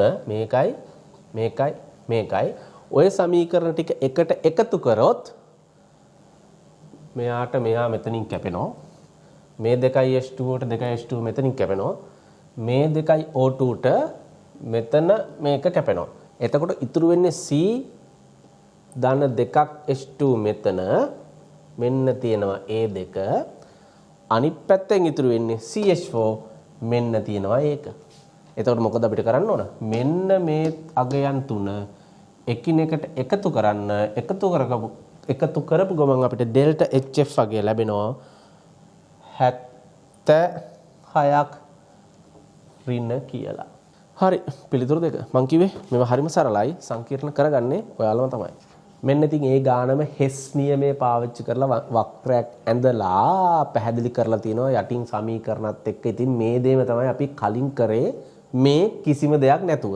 කෙනෙකුට ප්‍රශ්නයක් එනවා නම් ඇයි මෙතන ඍණ 890 මෙතනටදී ධන උනේ කියලා අපි මේ පැත්තට වක්‍රය සැලකුවොත් නැත්නම් කොයි පැත්තට හරි සැලකුවොත් මෙහෙම සැලකුවොත් පාර මෙන්න මේ පැත්තට මේක ඊතලේ තියෙන්නේ මේ යන පැත්තට අනිත් පැත්තේනේ. ඒ නිසා තමයි මෙතනට අපි ධන දාගත්තේ. ඒක තේරෙන්නේ නැති කෙනෙකුට ඕන. එහෙනම් මේ පැත්තට මෙතන ඉඳන් මෙතෙන්ට ගියත් එකයි මෙහෙම වටෙන් ගියත් එකයි. එහෙනම් මෙතන ඉඳන් මෙතෙන්ට යන පාර ඩෙල්ටා HF සමාන වෙන්න ඕන මෙහෙම වටෙන් යන පාරට. මේ සෙට් එකට. සුළු කරලා බලන්න. එන්නේ ඍණ 76ක්. ඉතින් මේ විදිහට දඟලන්න ඕනේ නැහැ. මම ඒකයි කිව්වේ ටිකක් ප්‍රැක්ටිස් කරන්න. ප්‍රැක්ටිස් කරන තරමට තමයි මේ වගේ සරල ක්‍රම ඔයාලට අහුවෙන්නේ. ඉතින් කෙනෙකුට ඉතින් මේක අඳින්න පුළුවන්. කෙනෙකුට අර මං කියපු විදිහට සමීකරණ ටික ලියලා කපලා දාලා යන්න පුළුවන් එකපාර. සිම්පල්. ඕක හිතින් කරන්න පුළුවන්. සාමාන්‍යයෙන් ගණන් 10ක් 15ක් හැදුවොත්. ඒකයි මම කියන්නේ හැම වෙලෙම A level paper එකට වැඩිම ලකුණු ගන්න නැත්නම් හොඳම රිසල්ට් ගන්න කෙමිස්ට්‍රි පුළුවන් එක්කෙනා නෙමෙයි. වැඩිපුරම කෙමිස්ට්‍රි ප්‍රශ්න ප්‍රැක්ටිස් කරපු කෙනා. 10 යම් ප්‍රතික්‍රියාවක් සඳහා ඩෙල්ටා H ඍණ 10යිලු ඩෙල්ටා S ඍණ 40යිලු ප්‍රතික්‍රියාව ස්වයං සිද්ධව සිදුවන්නේ කුමන උෂ්ණත්ව පරාසයේදීද කියලා අහනවා. මේ වගේ ප්‍රශ්න හරිම ලේසි. මේ වගේ ප්‍රශ්නයක් ආවොත් හිතා ගන්න ඔයාලට 100න් ලකුණු එකක් නිකම්ම හම්බුණා කියලා. හැබැයි මතක තියාගන්න ඩෙල්ටා H තියෙන කිලෝ ජූල් වලින් ඩෙල්ටා S තියෙන ජූල් වලින්. ඒ නිසා ආදේශ කරද්දී කිලෝ ජූල් කරලා ආදේශ කරන්න පටන් ගන්න. මොකද්ද මේ ස්වයං සිද්ධ ප්‍රතික්‍රියාවක් වෙන්න සම්පූර්ණ කරන්න ඕන ලක්ෂණ? ස්වයං සිද්ධ ප්‍රතික්‍රියාවක් සිද්ධ වෙන්න නම් ඩෙල්ටා G නැත්නම් ගිබ්ස් ශක්ති වෙනස මතක තියාගන්න අනිවාර්යෙන් බිඳුවට වඩා අඩු වෙන්න ඕන. හරිද? බිඳුවට වඩා අඩුයි කියන්නේ ඍණාගයක් වෙන්න ඕන. ගිබ්ස් ශක්ති වෙනස ඍණාගයක් වුණොත් අපිට කෙලින්ම කියන්න පුළුවන් මේ ප්‍රතික්‍රියාව ස්වයං සිද්ධව සිද්ධ වෙනවා කියලා. කොහොමද ගිබ්ස් ශක්තිය ගණනය කරන්නේ? ගිබ්ස් ශක්ති වෙනස කියන්නේ සමානයි එන්තැල්පි වෙනස අඩු කිරීම එන්ට්‍රොපි වෙනස වාරයක් නිරපේක්ෂ උෂ්ණත්වය. ඔන්න ඕක තමයි සමීකරණය. දැන් ඉතින් තියෙන ඒවා ආදේශ කරන්න. මම කිව්වා බිඳුවට වඩා අඩු වුණොත් ගිබ්ස් ශක්ති වෙනස ඒ කියන්නේ ඍණාගයක් වුණොත් ඒක ස්වයං සිද්ධව සිද්ධ වෙනවා කියලා. හරි? ආදේශ කරන්න. මෙතනට එනවා 10000ක් ඍණ මෙතනට එනවා 40 වාරයක් T. මෙතන ලකුණු දෙක හරියට දාගන්න. මේ ඍණ ලකුණ මෙතන මේ ඩෙල්ටා S කියාගේත් ඍණ. ඒ නිසා එතන ඍණ ලකුණ වෙනම දාගන්න ඕන. නැත්තම් මේක පැටලෙනවා. එතකොට එනවා මෙතනට ඍණ 10000ක්. මෙතනට එනවා ඍණ ධන 40යි T. ඍණ ධනයි. ඔන්න අපිට විසඳගෙන ආවා. දැන් තියෙන ප්‍රශ්නේ මේ කොහොමද මේ ඍණ ධන කේස් එක හිතාගන්නේ කියලානේ. ඊට කලින් මම නම් ඔයාලට ඇඩ්වයිස් කරන සමීකරණ මෙතනින් බාගෙට නවත්තන්න එපා. මේක විසඳගෙන යන්න. 10000 මේ පැත්තට ගියාට පස්සේ නිකාම්ම 40යි 10000යි බෙදෙනවා. T සමානයි 250යි කෙල්වින් කියලා උත්තරයක් එනවා. මතක තියන්න නිරපේක්ෂ උෂ්ණත්වය ආදේශ කරන්න ඕන කෙල්වින් වලින්. ඉතින් කෙල්වින් කියලා උෂ්ණත්වයක් වෙනවා. එහෙනම් මේ කියන කතාව වෙන්නේ මෙහෙමයි. මෙතන මේ සමීකරණ අදහස මේකයි. දැන් මෙන්න මෙතනදී මේ කියන්නේ ගිබ්ස් ශක්ති වෙනස හරියටම සමානයි මේ ගානේ කියලානේ. ඒ කියන්නේ ස්වයං සිද්ධ වෙන්න පටන් ගන්න මෙතනින්. ඒ වගේ දහස තමයි තියෙන්නේ. ස්වයං සිද්ධ වෙන්න පටන් ගන්න මෙතනින්. හොඳද? දැන් අපි නිකමට උපකල්පනය කරොත් උෂ්ණත්වය එන්න වැඩි වුණොත් උෂ්ණත්වය එන්න වැඩි වුණොත් මෙන්න මේ අගේ වැඩි වෙනව නේද ගොඩක්. හරිද? මෙතන ධනාගයක් නේද තියෙන්නේ. ධනාගය ගොඩාක් වැඩි වුත් ගිබ්ස් ශක්තිය වෙනසත් වැඩි වෙනව නේද? ඒ කියන්නේ ගිබ්ස් ශක්තිය වෙනසත් ධනාගයට නැඹුරු වෙනව නේද? මේ පදය වැඩි වුණොත් මේ පදේ මෙතන ධනාගයන්නේ දැන් තියෙන්නේ. T වැඩි වෙන්න මෙතන තියෙන ධනාගය වැඩි වෙනවා. ඒක වැඩි වෙලා 10000 පැනපු ගමන් මෙතන අගේ වැඩි වෙලා 10000 පැනපු ගමන් මේක ධන නේද? එතකොට මේ ප්‍රතික්‍රියාව ස්වයං සිද්ධ වෙන්නේ නැහැ. හැබැයි මෙන්න මෙතන මේ පදය අඩු වීගෙන ගියොත් කියන්නේ 40යි T මේ T ගියාගේ අඩු වීගෙන ගියොත් මෙතන ධනාගය අඩු වෙනවා. මෙතන ඍණාගයන් නිසා මෙතන අඩු වෙන අගය 10000ට වඩා අඩු හැම වෙලාවකටම ඩෙල්ටා G වලට ඍණ උත්තරයක් එනවා. ඒ නිසා දැන් නිකමට ආදේශ කරන 250 මෙතෙන්ට 250 වරක් 40 10000යි. මෙතන ධන 10යි මෙතන 10000යි මෙතන ඍණ 10000යි. එහෙනම් 250ට වඩා අඩුයි කියන්නේ මෙතන අගය ධන 10000ට වඩා අඩුයි. මෙතන ඍණ 10000යි මෙතන ඊට වඩා අඩුයි. ඒ කියන්නේ උත්තරය ඍණ ලකුණක් තමයි එන්නේ. එහෙනම් ඒක ස්වයං සිද්ධව සිද්ධ වෙනවා. එහෙනම් උත්තරේ මොකද්ද? උෂ්ණත්වය කෙල්වින් 250ට වඩා අඩු වෙන්න ඕන. නිවැරදි පිළිතුර 2. ඊළඟ ප්‍රශ්නය 11 දෙවන කාණ්ඩයේ මූලද්‍රව්‍ය වල පහත සංයෝග අතුරින් ජලයේ වැඩිපුරම ද්‍රව්‍ය වන්නේ කුමක්ද? මෙතන පොඩි ප්‍රශ්නයක් එන්නේ සංයෝග වර්ග ගොඩක් එකට තිබ්බොත් විතරයි. කියන්නේ සල්ෆේට්, හයිඩ්‍රොක්සයිඩ්, කාබනේට ඔය එකට තිබ්බොත් පොඩි ප්‍රශ්නයක් එනවා. එහෙම නැතුව එකම සංයෝගය නම් තියෙන ඇනයන එකක් නම් ඊටාම ලේසි ප්‍රශ්නේ. මෙතන තියෙන ඔක්කොම හයිඩ්‍රොක්සයිඩ්. ඒ කියන්නේ ඊටාම ලේසි ප්‍රශ්නේ. දැන් බලමු ප්‍රශ්නේ පිළිතුරු මොනවද තියෙන්නේ කියලා. Beryllium hydroxide, magnesium hydroxide, calcium hydroxide, strontium hydroxide සහ බේරියම් හයිඩ්‍රොක්සයිඩ්. අහන්නේ වැඩිපුරම ද්‍රව්‍ය වන්නේ මොකක්ද කියලා. දෙවන කාණ්ඩයේ හයිඩ්‍රොක්සයිඩ් පහළට යද්දී ද්‍රාවිතාව වැඩි වෙනවා කියලා අපි ඉගෙනගෙන තියෙනවා ඉනෝගනික් කෙමිස්ට්‍රි වල අකාබනික රසායන. එහෙනම් කාණ්ඩයේ පහළම ඉන්න බේරියම් උත්තරේ බේරියම් හයිඩ්‍රොක්සයිඩ්. මම කිව්වේ පට්ටලේසි මම ඔයාලට දෙන ඇඩ්වයිස් එක තමයි ඉනෝගනික් කෙමිස්ට්‍රි. ඒ කියන්නේ අකාබනික රසායනයේ ප්‍රශ්න බහුවර්ණ වලදී ඉතාම ලේසිව එන්නේ. ඉතාම ලේසි. රචනා ප්‍රශ්න අරවත් මේ විහුවගතත් එහෙම තමයි. සාමාන්‍ය ඉතාම ලේසි. ඔයාට ඒක අමාරු නම් මතක තියාගන්න ඔයාට තියෙන කෙමිස්ට්‍රි දැනුම පිළිබඳ ප්‍රශ්නයක් නෙවෙයි. ඔයාට තියෙන ප්‍රශ්න තමයි ඔයා හරියට කෙමිස්ට්‍රි exam papers questions නැත්නම් කෙමිස්ට්‍රි ප්‍රශ්න ඉනෝගනික් ප්‍රශ්න කරලා තියෙන ප්‍රමාණය මදි. එච්චරයි. ඔයාට තියෙන අත්දැකීම මදිකම විතරයි තියෙන්නේ. ඒ නිසා මම ඔයාලට දෙන ඇඩ්වයිස් එක පුළුවන් තරම් ඉනෝගනික් ප්‍රශ්න කරන්න. මේ වගේ ඒවා සිම්පල්. 12. ඇලුමිනියම් ධන 3 අයන අඩංගු ජලීය ද්‍රාවණයකට අතිරික්ත ජලීය සෝඩියම් හයිඩ්‍රොක්සයිඩ් එකතු කළ විට අවසානයේ සෑදෙන සංකීර්ණ අයනය කුමක්ද කියලා අහනවා. මම කිව්වේ ඉනෝගනික් කෙමිස්ට්‍රි ප්‍රශ්න පට්ට ලේසි. ඔයාට ඒක බැරි නම් ඒ ඔයාගේ දුර්වලතාවයක් නෙවෙයි. දුර්වලතාවය කියන්නේ ඔයාගේ දැනුමේ පිළිබඳ ප්‍රශ්නයක් නෙවෙයි. අත්දැකීම මදිකම ප්‍රශ්න කරලා. මේක කියපු ගමන් ඔළුවට එන්න ඕන. ඇලුමිනියම් ධන 3 අයන නැත්නම් ඇලුමිනියම් අයන වල තියෙන සුවිශේෂී ලක්ෂණ ඇලුමිනියම් හයිඩ්‍රොක්සයිඩ් අවක්ෂේප වෙනවා. හැබැයි ඒ අවක්ෂේපය අපිට දිය කරලා අරින්න පුළුවන් ස්ට්‍රෝං බේස් එකක්. නැත්තම් ප්‍රබල භෂ්මයක් යොදාගෙන මෙතන කියලාම තියෙනවා අතිරික්ත ජලීය සෝඩියම් හයිඩ්‍රොක්සයිඩ්. ඒ කියන්නේ සෝඩියම් හයිඩ්‍රොක්සයිඩ් වැඩිපුර එකතු කරනවා. වැඩිපුර OH අයන සාන්ද්‍රණයක් දුන්නොත් ඇලුමිනියම් හයිඩ්‍රොක්සයිඩ් අවක්ෂේපෙද්දී වෙලා සංකීර්ණ අයනයක් හැදෙනවා. ඒ අයනය නම් හැබැයි ඉතින් ඔයාලා මතක තියාගන්න ඕන. AlOH4 minus AlOH4 minus ටෙට්‍රා 4 නිසා ටෙට්‍රා මේ කාණ්ඩයේ හයිඩ්‍රොක්සෝ එතකොට ටෙට්‍රා හයිඩ්‍රොක්සෝ මේක ඍණායනයක් ඇලුමිනේට් මේක ඔක්සිකරණාංකය 3 අයන් ටෙට්‍රා හයිඩ්‍රොක්සෝ ඇලුමිනේට් 3 අයන්. නිවැරදි පිළිතුර වෙන්නේ 2 13 K4FeCN6 පොටෑසියම් හෙක්සාසයනෝෆෙරේට් 2 සමග ප්‍රතික්‍රියා කළ විට ලාක්ෂණික ප්‍රෂියන් නිල් අවක්ෂේපයක් ලබා දෙන්නේ කුමන සංක්‍රාන්ති ලෝහයේද? උත්තරේ Fe3. සෑදෙන සංයෝගය තමයි මේක. මම කිව්වේ හරි ලේසි ප්‍රැක්ටිස් කරන්න ඉනෝර්ගැනික් කෙමිස්ට්‍රි මාරම ලේසියෙන් ලකුණු ගන්න පුළුවන් A level කෙමිස්ට්‍රි පේපර් එකට. 14 මෙන්න මේ සංයෝගයේ නම අහනවා.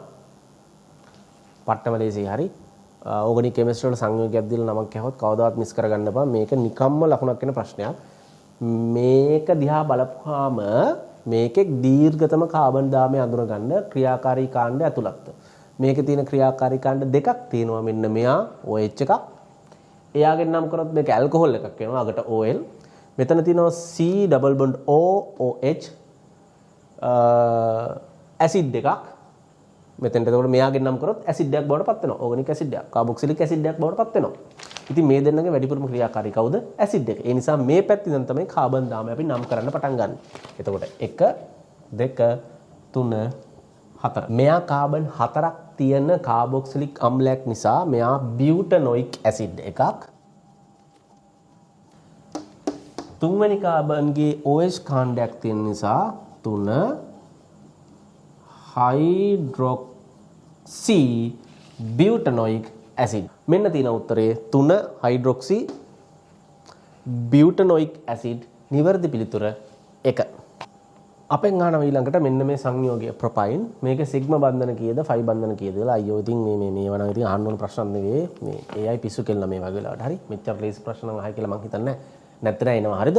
රයිට්. සිග්මා බන්ධන ගාන හරි ලේසියෙන් ගණන් කරන්න පුළුවන්. මෙහෙම මතක තියාගන්න ඕන මොනවත්ම දන්නේ නැති කෙනෙක් නම් පරමාණු දෙකක් අතර ඇති වෙන්න පුළුවන් රේඛීය බන්ධන 1යි. ඒ කියන්නේ සිග්මා බන්ධන 1යි. පරමාණු දෙකක් අතර තවත් බන්ධන තියෙනවා නම් ඒ එකම පරමාණු දෙකේ ඒ අනිත් හැම එකම ෆයි බන්ධන. එහෙනම් පරමාණු දෙකක් අතර මෙතන එක බන්ධනයක් තියෙන්නේ මේක සිග්මා. මේ දෙක අතරත් එකයි සිග්මා. මේ දෙක අතරත් එකයි සිග්මා. මේ දෙක අතරත් එකයි තියෙන්නේ සිග්මා. මේ දෙක අතරත් එකයි තියෙන්නේ සිග්මා.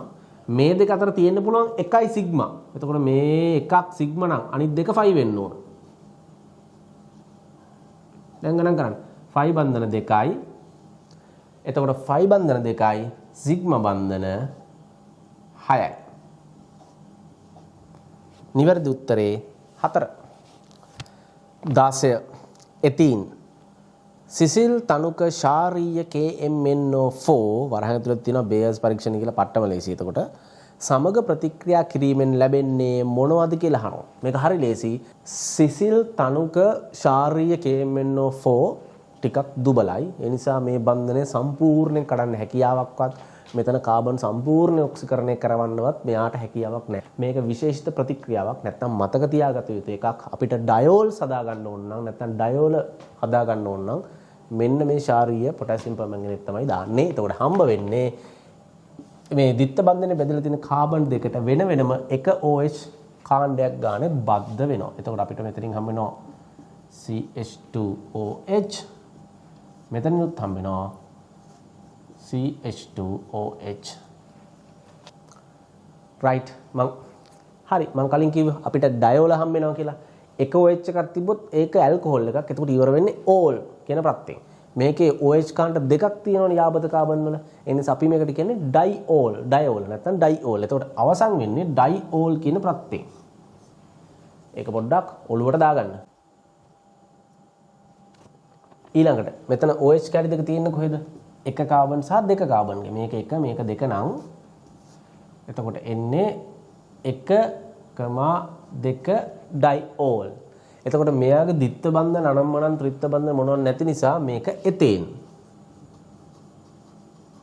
එතකොට හරි උත්තරේ එතේන් 1,2 ඩයිෝල්. නිවැරදි පිළිතුර ඇවිල්ලා 3. ප්‍රශ්නක 17 බෙන්සින් වලල්ලක ඉලෙක්ට්‍රෝෆිලික ආදේශනයේදී මෙටා ආදේශකයක් වන්නේ පහත ආදේශක අතුරින් කුමක්ද? අයියෝ ඉතින් මේව අහන්න දෙයක් නැහැ. මේව නම් කරලා පුරුදු කෙනෙකුට නැතිනම් උත්තරේ 3 NO2 තමයි මෙටා ආදේශක. අපිට මේක අංකණය කරන්න පුළුවන් නේ. අංකණය කරමු අපි උඩින් ඉඳන් 1 2 3 4 5 6 කියලා. හොඳද? මෙටා කියන්නේ මෙන්න මේ දෙක. M දාන්නම් මම. මෙටා කියන්නේ මෙන්න මේ දෙක. මම එකද M දාන්න එතෙන්ට. ඕතොපෙරා කියන්නේ 6 2 4 මෙන්න මෙතෙන්ට තමයි එතකොට මොකක් හරි බැඳෙනවා නම් බැඳෙන්නේ. ඔතෙන්ට NO2 බැඳුනොත් ඒක මෙටායමුක අර ඊළඟට බැඳෙන හැම එකම බැඳෙන්නේ මේ තැන් දෙකට විතරයි. ඒකයි ඔතන කිව්වේ ඔන්න මම සරලව කිව්වා මේක ටිකක් දිගට යන්න ඕන ඕගනික් කෙමිස්ට්‍රි කියන ලොකු පාඩමන්නේ. ඒ නිසා මම හැමදාම කියනවා වගේ මේක නිතර ප්‍රැක්ටිස් කරොත් ඊටාම ලේසි මේ වගේ ප්‍රශ්න ගොඩ දාගන්න.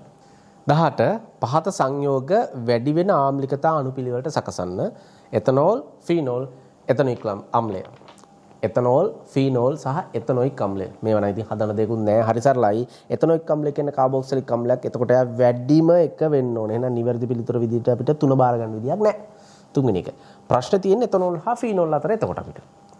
මොකද එතනෝල් ෆීනෝල් කියන දෙකේම ක්‍රියාකාරී කියන්නේ මේ ආම්ලිකතාවයට හේතු වෙන්නේ OH කාණ්ඩයනේ. හැබැයි ෆීනෝල් වල බෙන්සීන් වල ස්ථායීතාවය නිසා OH කාණ්ඩයෙන් ලැබෙන ආම්ලිකතා ප්‍රබලත්වය වැඩි වෙනවා ෆීනෝල් එතනෝල් වලට වඩා. එතකොට අඩුම එතනෝල් ඊළඟට ෆීනෝල් වැඩිම කාබොක්සිලික් අම්ල නැත්නම් එතනොයික් අම්ල. එතකොට 1 2 3 නිවැරදි පිළිතුර 1. 19 ප්‍රොපනෝන් HCN සමග ප්‍රතික්‍රියා කළ පසුව ජල විච්ඡේදනයට ලක් කළ විට සෑදෙන අවසාන ඵලය කුමක්ද කියලා අහනවා. මෙන්න ප්‍රතික්‍රියාව මේක සරලව විස්තර කරොත් මෙතනදි වෙන්නේ සරලව කිව්වොත් මෙන්න මේ CN කාණ්ඩය ඉස්සරලා මෙතෙන්ට ආදේශ වෙන එක. ජල විච්ඡේදනය කරාට පස්සේ මෙන්න මෙතෙන්ට බැඳෙන CN කාණ්ඩය මෙන්න මෙයා බවට පත් වෙනවා. ඊට පස්සේ තමයි ස්ට්‍රක්චර් එක මෙහෙම එන්නේ. ඉතින් මේක බලුවොත් 1 2 3 කියලා නම් කරොත් මේක ප්‍රොපොනොයික් ඇසිඩ්. එතකොට දෙකේ තියෙනවා හයිඩ්‍රොක්සි ගෲප් එකකුයි මෙතිල් ගෲප් එකකුයි. එතකොට 2 මෙතිල් 2 හයිඩ්‍රොක්සි ප්‍රොපොනොයික් ඇසිඩ් පිළිතුර 1. ප්‍රශ්න අංක 20. එතිල් මැග්නීසියම් බ්‍රෝමයිඩ් ග්‍රීනාඩ් ප්‍රතිකාරකයනේ ජලය සමග ප්‍රතික්‍රියා කිරීමෙන් ලැබෙන්නේ මොනවද කියලා අහනවා. මේ තියෙන රියැක්ෂන් එක ග්‍රීනාඩ් ප්‍රතිකාරකයට ජලය දැම්මොත් මතක තියාගන්න ජලයේ OH අණුවක් මෙතන මේ MgBr එක ඉවත් වෙනවා. එතකොට හැදෙනවා වෙනම MgOH Br කියන සංයෝගය ජලයෙන් OH එකක් ගියාම. එතකොට ඉතුරුනේ ජලයෙන් H එකක් නේ. ඒක මෙන්න මේ ඉතුරු හිස් තැනට බැඳෙනවා. බැඳුනම හම්බ වෙනවා CH3. මෙතන CH2 H එකක් බැඳුනට පස්සේ ආයම CH3. C2H6. උත්තරේ එතේන්. එතකොට නිවැරදි පිළිතුර වෙන්නේ 2. 21 වැඩිපුරම භාෂ්මික සංයෝගය කුමක්ද කියලා අහනවා. මේවා ඉතින් මතක තියාගන්න ගියොත් නම් සෑහෙන තියෙනවනේ මතක තියාගන්න. හැබැයි මෙතන පොඩි කේස් එකකුත් තියෙනවා. ඒ තමයි මේ ඇමෝනියා ඇනිලීන් තව එකක් තියෙනවා ඇමයිඩ් 5. ඊට පස්සේ තුන්වෙනි එක තියෙනවා ප්‍රාථමික ඇමීනයක් ඊළඟට තියෙනවා හතරවෙනි එක ද්විතීයික ඇමීනයක්. ඔය ප්‍රාථමික ඇමෝනියා ප්‍රාථමික ඇමීන සහ ද්විතීයික ඇමීන දැන් ඔය සැලකුවොත් මෙහෙම එන්නේ මහ ලොකු දෙයක් නෑ අතරම. NH අපි ඇමෝනියා ඔහොම අදිමුකෝ. මෙහෙම නෙමෙයි තියෙන්නේ බන්ධන හැඩෙම මෙහෙම නෙමෙයි තියෙන්නේ. අදිමුකෝ මෙහෙම මේ ඇමෝනියා මේ එකකට CH3 එකක් බැඳුනොත් මේක ප්‍රාථමික ඇමීනයක්. CH3 කාණ්ඩ දෙකක් R කාණ්ඩ දෙකක් දෙපැත්තෙන් බැඳුනොත් මේක ද්විතීයික ඇමීනයක්. තුනක් බැඳුනොත් මේක තෘතීයික ඇමීනයක්. හැබැයි ආම්ලිකතා නැත්තම් භාෂ්මිකතා අඩු වැඩි වෙන පිළිවෙලවල් ප්‍රාථමික ඇමීන, ද්විතීයික ඇමීන, තෘතීයික ඇමීන අණු පිළිවෙලින් වෙන්නේ නැහැ. ඒක තමයි අපි හොඳටම ඔළුවට දාගන්න ඕන. මේ ප්‍රශ්නෙට උත්තර දෙන්න නම්. වැඩිම භාෂ්මිකතාවයක් තියෙන මතක තියාගන්න ද්විතීයික ඇමීන. CH3 22 ඇමයිඩයක් එක් කාබන් පරමාණුවකින් අඩු ඇමීනයක් බවට පත් කිරීමට භාවිතා කළ හැකි ප්‍රතිකාරකය කුමක්ද? මේක ඇමයිඩයක් නේ. අපි මේකට හොෆ්මාන් ඩිග්‍රඩේෂන් කරොත් ඒ කියන්නේ Br2 සහ NaOH අපිට හම්බ වෙනවා මෙන්න මේ මැද කාබන් අයින් වෙනවා කියලා හිතන්න. කෙලින්ම මේ NH2 එතකොට මේ R තමයි බැඳෙන්නේ. වෙන්නේ ඉතින් අර කතාව ඇමයිඩේ එක කාබන් එකක් අඩු වෙනවා. ඇමයිඩය ප්‍රාථමික ඇමීනයක් බවට පත් වෙනවා. ප්‍රශ්න අංක 23 A ධන 2ක් B C ප්‍රතික්‍රියාව සඳහා ආරම්භක ශීඝ්‍රතා දත්ත ලබා දී ඇත. Aට හා Bට සාපේක්ෂව ප්‍රතික්‍රියාවේ පෙළ මොකක්ද කියලා අහනවා. මේවා හරිම ලේසි ප්‍රශ්න හරි. rate of reaction ප්‍රතික්‍රියා ශීඝ්‍රතාවයෙන් අහලා තියෙන්නේ. අපිට වගුවක් දීලා තියෙනවා. මම මේ හරියෙන් එක ඔයාලට පේන්න දාන්නම්. ඔයාලට මේක බැලුවොත් තේරෙනවා ප්‍රතික්‍රියාංක 1 2 3 කියලා තුනක් තියෙනවා. ඒ වාගේ ආරම්භක ශීඝ්‍රතාවය දීලා තියෙනවා. ඒ වගේම එක් අවස්ථාවේ සාන්ද්‍රණ දීලා තියෙනවා. අපි ප්‍රතික්‍රියාංක 1 හා 2 සැලකුවොත් ඔයාලට තේරෙනවා මේ ප්‍රතික්‍රියාවේ B සාන්ද්‍රණය නියතයි. එතකොට ප්‍රතික්‍රියාවේ ශීඝ්‍රතාවය සඳහා බලපාන්නේ කාගේ සාන්ද්‍රණයද? A ගේ සාන්ද්‍රණය. ඉතින් අපිට 1 හා 2 පාවිච්චි කරලා A සාන්ද්‍රණයට සාපේක්ෂව නැත්නම් A සාන්ද්‍රණය සඳහා වන ක්‍රමාංකය ගණනය කරන්න පුළුවන්. ඉතින් තවදුරටත් ඔයාලා මේක හොඳට පැහැදිලිව බැලුවොත් ඔයාලා මතක තියාගන්න මේ ක්‍රමාංකය ගණනය කරද්දී අපිට තියෙනවානේ ප්‍රතික්‍රියා දෙක බෙදන්න. ඉතින් ඔයාලා මෙහෙම බෙදන අවස්ථාවකවත් අනිවාර්යෙන් පූර්ණ සංඛ්‍යා ලැබෙන විදිහට බෙදන්න වග බලා ගන්න. එහෙම නැත්නම් භාග සංඛ්‍යාවොත් ගණිතය පොඩ්ඩක් දුර්වල කෙනෙකුට මේක ටිකක් අමාරු වෙන්න පුළුවන්. ඉතින් ප්‍රතික්‍රියාංක 1 බෙදීම 2 ගත්තොත් ආරම්භක ශීඝ්‍රතාවය 2 බෙදීම 4ක් වෙනවා. එතකොට භාගයක් තමයි එන්නේ. භාග සංඛ්‍යාව. වැඩි අමාරුයි. ඒ නිසා මම මෙතනදී ගන්නේ ප්‍රතික්‍රියාංක 2 බෙදීම 1. මතක තියාගන්න rate of reaction number 2 දෙවන ප්‍රතික්‍රියාවේ ශීඝ්‍රතාවය බෙදීම පළවෙනි ප්‍රතික්‍රියාවේ ශීඝ්‍රතාවය කියන්නේ සාන්ද්‍රණ අතර අනුපාතවල බලයකට. මම මේ බලය m කියලා දාන්නම්.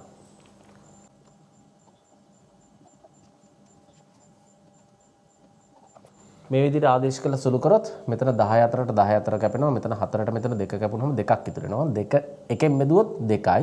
එතකොට 2 සමානයි 2 m වෙනි බලය කියලා එන්නේ. අපි දන්නවා ඕනම සංඛ්‍යාවක පළවෙනි බලය m සංඛ්‍යාවම තමයි. ඒ නිසා m ට ලැබෙන පිළිතුර 1යි. එහෙනම් අපි ගත්තොත් a ට සාපේක්ෂව ක්‍රමාංකය 1ක් විදියට සලකන්න පුළුවන්. ඔන්න පළවෙනි ක්‍රමාංකය අපි හෙව්වා. එහෙම ගත්තොත් පිළිතුරු විදියට එන්න පුළුවන් 1 හා 3 පමණයි.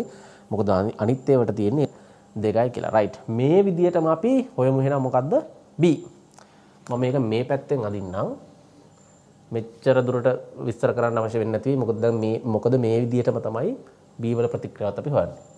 ඒ සඳහා මම ගන්නේ මතක තියාගන්න 1යි 3යි. ඇයි මම 1යි 3යි ගන්නේ? ඒ 1යි 3යි ගත්ත වෙලාවේදී A සාන්ද්‍රණයේ නියතයක් වෙනවා. B සාන්ද්‍රණය තමයි වෙනස් වෙන්නේ. මම මෙතනත් අර ට්‍රික් එකම ගන්නවා. භාග සංඛ්‍යා ලැබෙන්නේ නැති වෙන්න මම 3 බෙදීම 1 තමයි ගන්න. එතකොට 8 බෙදීම 2 කියලානේ rate of reactions එන්නේ. ඒ නිසා මම ගන්න 3 බෙදීම 2. මම මේක n කියලා ගන්නවා. m දාගන්න නැතුව. හරි අපි සුළු කරලා බලමු.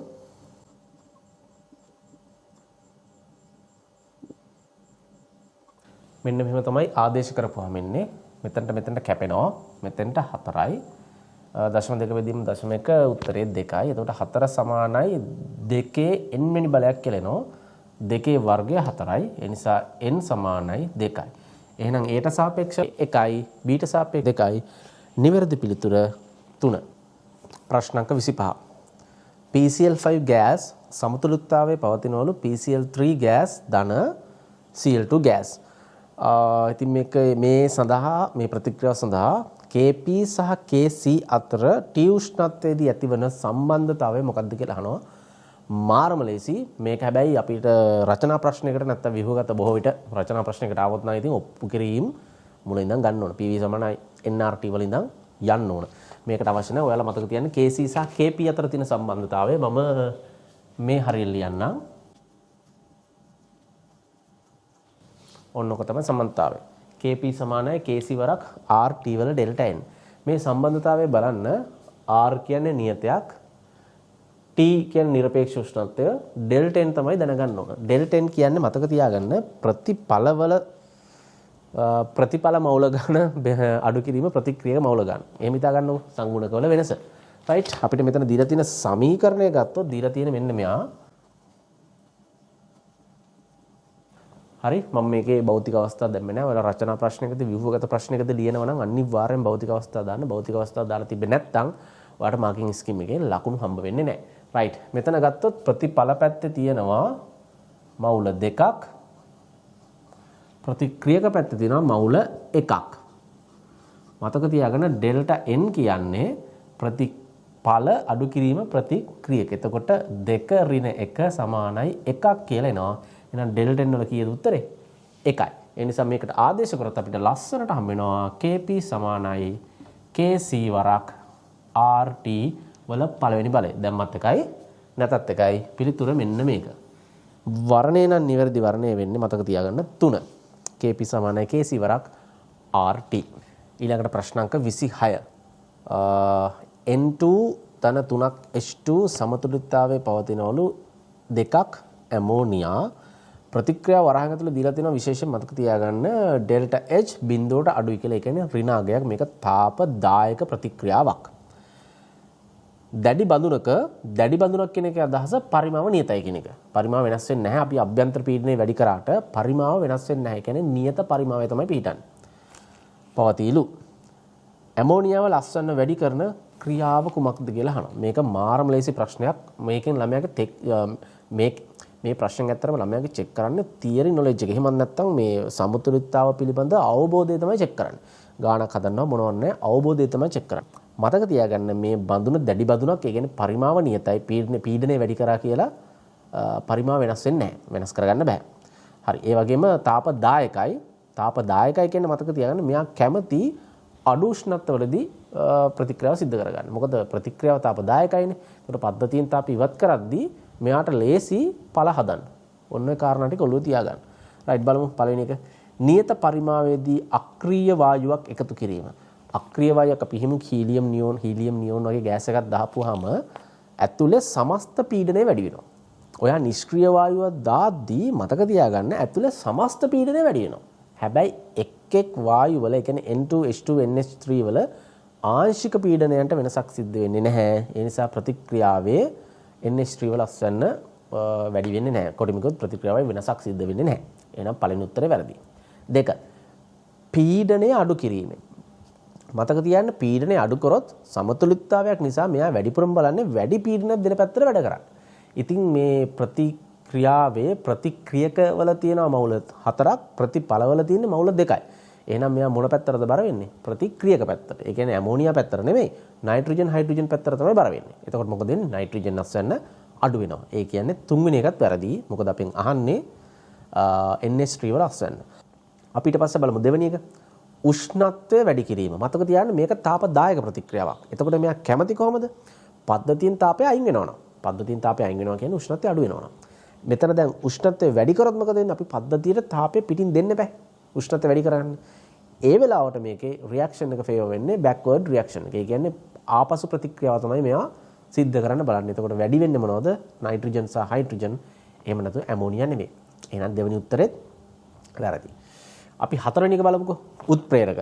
මතක තියාගන්න උත්ප්‍රේරක දැම්ම කියලා සමතුලිතතා නියතයටවත් මොනවත් වෙන්නේ නැහැ. ඇත්තටම වෙන්නේ ඉදිරිපළ ප්‍රතික්‍රියාවයි පසුපළ ප්‍රතික්‍රියාවයි දෙකේම ශීඝ්‍රතාව සමාන වේගයෙන් වැඩි වෙන එක. මෙතනදී මේ සිද්ධ වෙන එකම දේ ඇත්තටම සමතුලිතතාවයට එළඹීමට ගත වෙන කාලය අඩු කරගන්න පුළුවන්. සමතුලිත පද්ධතියකට උත්ප්‍රේරක දැම්ම කියලා මොනවත් විපර්යාසයක් අපිට බලා ගන්න හම්බ වෙන්නේ නැහැ. හරි. එහෙනම් හතරත් වැරදි. එහෙනම් පහ හරියන්නේ නැහැ. එහෙනම් බලමු පහ මොකද්ද කියලා. ප්‍රතික්‍රියා මිශ්‍රණයෙන් NH3 තෝරා බේරා ඉවත් කිරීම. NH3 තියෙන්නේ ප්‍රතිඵල පැත්තේනේ. ඒත් ප්‍රතිඵල වලින් NH3 අයින් කරොත් NH3 මවුල ගන්න අයින් කරන්න ප්‍රතික්‍රියාව මොකද කරන්නේ? අඩුවන NH3 හදන්න ගන්නවා. ඒ කියන්නේ සමතුලිතතාවයේ දකුණට නැඹුරු වෙනවා. හරි. NH3 වල අස්වැන්න වැඩි කරගන්න පුළුවන්. නිවැරදි පිළිතුර 5. 0.01ක සාන්ද්‍රණයක් සහිත ජලීය බේරියම් හයිඩ්‍රොක්සයිඩ් ද්‍රාවණයක pH අගය අහනවා. මේවා නම් ඉතින් කෙමිස්ට්‍රි පේපර් වල අහන්න දේවල් නෙවෙයි. මේවා ඉතාම ලේසි. අපෙන් අහන්නේ pH අගය. හැබැයි අපි දන්නා බේරියම් හයිඩ්‍රොක්සයිඩ් කියන්නේ ප්‍රබල භස්මයක්. මෙයාට පුළුවන් OH කාණ්ඩ දෙකක් දෙන්න. එතකොට බේරියම් හයිඩ්‍රොක්සයිඩ් වල සාන්ද්‍රණය බේරියම් හයිඩ්‍රොක්සයිඩ් වල සාන්ද්‍රණය දීලා තිනවා අපිට 0.01ක් කියලා. එහෙනම් මතක තියාගන්න එක බේරියම් හයිඩ්‍රොක්සයිඩ් මවුලයකින් OH කාණ්ඩ OH මවුල දෙකක් ලැබෙන නිසා OH සාන්ද්‍රණය 0.02ක් කියලා. හරි. ඕක දැනගත්තා නම් වැඩේ කොට. අපි දන්නවා දැන් pH නේ හොයන්න තියෙන්නේ. හරි. pH හොයන්න ක්‍රම කිහිපයක් තියෙනවා. අපිට ඕනම් පුළුවන් KW යොදාගෙන මේකේ කැල්කියුලේෂන් එක කර KW 10^14 කියලා අරන් අපිට මේක කරගෙන යන්න පුළුවන්. හැබැයි අපි මෙහෙම එකකුත් දන්නවා. pH අගයයි pOH අගයයි දෙකේ එකතුව 14ක් වෙන්න ඕන. හරි. ඒක ඔයාලා ඔළුවේ තියාගන්න ඕන තියරියක් මතක තියාගන්න. pH ධන pOH සමානයි 14යි කියලා. හරි. මේක ඔළුවේ තියාගන්න ඕන තියරියක් ඔයා. අපි ඉතින් pOH කැල්කියුලේට් කරොත් ඒක 14න් අඩු කරොත් අපිට හම්බ වෙනවා pH. මොකද්ද එතකොට pH කියන්නේ? සමානයි 14 ඍණ pOH කියලා එනවා. හරිද? දැන් අපි pH හොයාගන්නේ කොහොමද? අපි OH දන්නවා. අපි දැන් OH මයිනස් සාන්ද්‍රණය දන්නවා. ඒකේ pH හොයන්න මෙහෙමයි. ඍණ log 10 පාදේ OH මයිනස් සාන්ද්‍රණය. ඔන්න ඕකට දාලා ආදේශ කරොත් වැඩේ කොට දා ගන්න පුළුවන්. අපි ඉක්මනට ආදේශ කරලාමු. ඍණ ලකුණ මතක තියාගන්න අනිවාර්යෙන් දාන්න.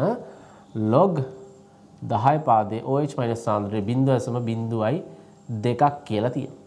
දැන් හරි. දැන් මේකේ log බලන්න එපා. මේක එකපාර බලන්න අමාරුයි කියලා අපිට තේරෙනවා. ඒ නිසා මේක අපි විද්‍යාත්මක අංකනේ ලියාගමු මෙතනදී. මොකක්ද දෙන්නේ? දෙවරක් 10 ඍණ 2යි කියලා. නේද? දැන් මේ ලඝුනේ අපි දන්නවා ලඝු ගුණ කිරීමක් නම් එකතුවක් තමයි තියෙන්නේ. ඍණ log 10 පාදේ 2 එකතු කරන්න ඕන log 10 පාදේ 10 ඍණ 2ට. මේක පැහැදිලිව ලියාගෙන හිමීට සුළු කරන්න. හරි? හදිසි වෙන්න එපා කිසි දෙයකට. එතකොට කොරස් කටෙත් අත දාගන්න බෑ අපිට. හරි? අපි දෙකේ log බැලුවොත් අපිට එන්නේ 0.3යි. ඍණ 2ේ log බැලුවොත් එන්නේ මේ ඍණ 2 මෙතන හින්දා ඍණ 2යි.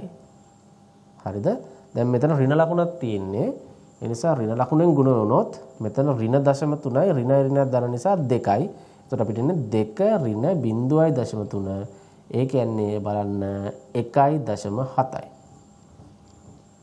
මෙන්න මෙහෙම 1.7යි pH කියලා උත්තරයක් අපිට හම්බ වෙනවා. මේ තමයි මොකද්ද දැන් pOH. pH කියන්නේ මොකද්ද? 14න් pOH අඩු කරන්න ඕන. එහෙම අඩු කරොත් අපිට එනවා 14 ඍණ 1.7. උත්තරේ අපිට හම්බ වෙයි 12.3යි කියලා. මෙන්න pH value එක. හරි. එහෙනම් උත්තරේ මොකක්ද? හරි උත්තරේ 3 වෙනි ප්‍රශ්නාංක 28. සිල්වර් ක්ලෝරයිඩ් ජලයේ ද්‍රාව්‍යතාව 1.3 වරක් 10^5යි මවුල ඝන ඩෙසිමීටරයට කියලා දීලා තියෙනවා. අපෙන් අහනවා සිල්වර් ක්ලෝරයිඩ් වල ද්‍රාව්‍යතා ගුණිත නියතිය නැත්නම් KSP කීයද කියලා. KSP කියන්නේ සමතුලිතතාවයේ මන්දා කියන ලේසිම අවස්ථාව. KSP ඒකට හේතු ගොඩක් තියෙනවා. මේ වෙලාවේ ඉතින් මේක පැහැදිලි කරන්න කාලයක් නෙවෙයි. හරි අපිට දීලා තියෙන්නේ AgCl. අපි සමීකරණ ලියාගමු ඉස්සරලා. සිල්වර් ක්ලෝරයිඩ් සොයි අපිට Ag + iron ගන්න Cl - iron. මේක KSP. හොඳද? දැන් අපි මේකට නියතය ලියුවොත් නැත්නම් KSP සමීකරණ ලියුවොත් KSP කියන්නේ පළවෙනි සමීකරණ. දෙවීම. කොහොමද එන්නේ? අපි මේ පදේ මේ පැත්තට අරන් ගියොත් මෙයා මේ දෙක ගුණ වෙලා KSP අපිට හම්බ වෙනවා. ඒ නිසා මම මේක මකන්නම්. හරි? මම මේක ලිව්වේ ඔයාලට මුලින් කියන්නේ මම මේක කිව්වේ ඔයාලට මුලින් ඉඳන්ම මේක හැදෑරීමේ අවශ්‍යතාවයක් තියෙනවා. මෙන්න මෙහෙම තමයි එන්නේ. ඉතින් අපි Ag + සාන්ද්‍රණයයි Cl - සාන්ද්‍රණය හොගත්තා නම් වැඩේ ගොඩනේ. අපිට දීලා තියෙනවා මෙන්න මෙහෙම කතාවක්. AgCl වල ජලයේ ද්‍රව්‍යතාවය 1.3 වරක් 10^5ක් කියලා දීලා තියෙනවා. හරි. ඒ කියන්නේ මොකද්ද? 1 ඝන ඩෙසිමීටරයක් තුල මවුල මෙන්න මෙයා දිය වෙනවලු 1.3 වරක් 10^5. මෙයා 1.3 වරක් 10^5ක් දිය වුණොත් එයානේ දෙකට කැඩලා මේ දෙන්න හැදෙන්නේ. එහෙනම් මෙයා දිය වෙලා AgCl දිය වෙලා මෙයා හැදෙන්න ඕනේ 1.3 වරක් 10^5යි. ඇයි ස්ටොයිකියෝමෙට්‍රි එකට එකයි. මෙයත් හැදෙන්න ඕනේ 1.3 වරක් 10^5ක්. මොකද හැම එකම සමානයි. එහෙනම් Ag + සාන්ද්‍රණය කීයද? 1.3 වරක් 10^5යි ගුණ කිරීම Cl - සාන්ද්‍රණයත් 1.3 වරක් 10^5යි. ඒ කියන්නේ 1.3යි 10^5 වර්ගය. මේක තමයි KSP කියලා කියන්නේ. සුළු කරලා ගන්න. සුළු කරලා ගත්තොත් ඔයාලට උත්තර එනවා 1.7 වරක් 10^10යි මවුල වර්ග dm-6 කියලා. ආසන්න වගේක් එනවා. ඒ නිසා නිවැරදි පිළිතුර අංක 3. ප්‍රශ්න අංක 29. සම්මත ඔක්සිහරණ විභවයන් පහත පරිදි වේ. සින්ක් කෝෂය දීලා තිනවා. ඒකේ ඍණ 0.76 වෝල්ට්. කොපර් කෝෂයක් දීලා තිනවා. ධන 0.34 වෝල්ට්. මේක අපිට විද්‍යුත් රසායන ඉලෙක්ට්‍රෝකෙමිස්ට්‍රි වල හම්බ වෙන මේ සරල සමීකරණයක්. සරල සමීකරණ නෙමෙයි සරල අවස්ථාවක්. අපෙන් අහන්නේ සින්ක් සහ කොපර් අතර ස්වයංසිද්ධ ප්‍රතික්‍රියාවක් සඳහා සම්මත කෝෂ විභවය E-cell කීයද කියලා අහනවා. ඔයාලා ඉතින් මේකදී පොඩි තියරි එකක් දැනගෙන ඉන්න ඕන. ඒ තමයි සාමාන්‍යයෙන් ස්වයංසිද්ධ ප්‍රතික්‍රියාවක් වෙන්න නම් හොඳට මතක තියාගන්න කෝෂයේ විභවයේ ධනාගයක් වෙන්න ඕන. හරිද? ඒකෙන් හොඳට මතක තියාගන්න සෙල් එක ධනාගයක් නම් පොටෙන්ෂියල් එක පොසිටිව් නම් ඒ කියන්නේ විභවයේ ධනාගයක් නම් මේක ඔටෝමැටිකලි ස්වයං සිද්ධව ස්පොන්ටේනියස්ලි සිද්ධ වෙනවා. හරිද? අපි ඒක කොහොමද හොයන්නේ? අපිට සෙල් එකේ නැත්තම් කෝෂයේ අපිට කෝෂ විභවය මෙන්න මෙහෙම සරලව ගණනය කරන්න පුළුවන්. සෙල් එකේ විභවය නැත්තම් කෝෂයේ විභවය කියන්නේ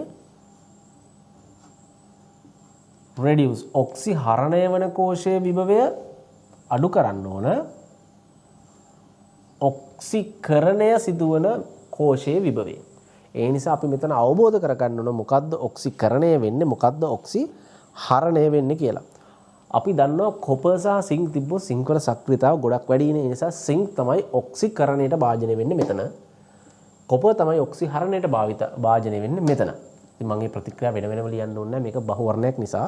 ඉතින් මම මේක ආදේශ කරොත් දැන් මෙතෙන්ට අපිට හම්බ වෙනවා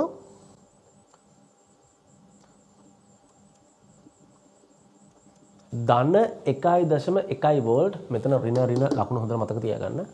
ඍණ ගුණ වෙද්දී ධන වෙනවා. ඒ නිසා නිවැරදි පිළිතුර විදිහට අපිට බාර ගන්න වෙන්නේ 4 ධන 1.1 වෝල්ට්. ප්‍රශ්න අංක 30 ද්‍රවීකృత Al2O3 වලින්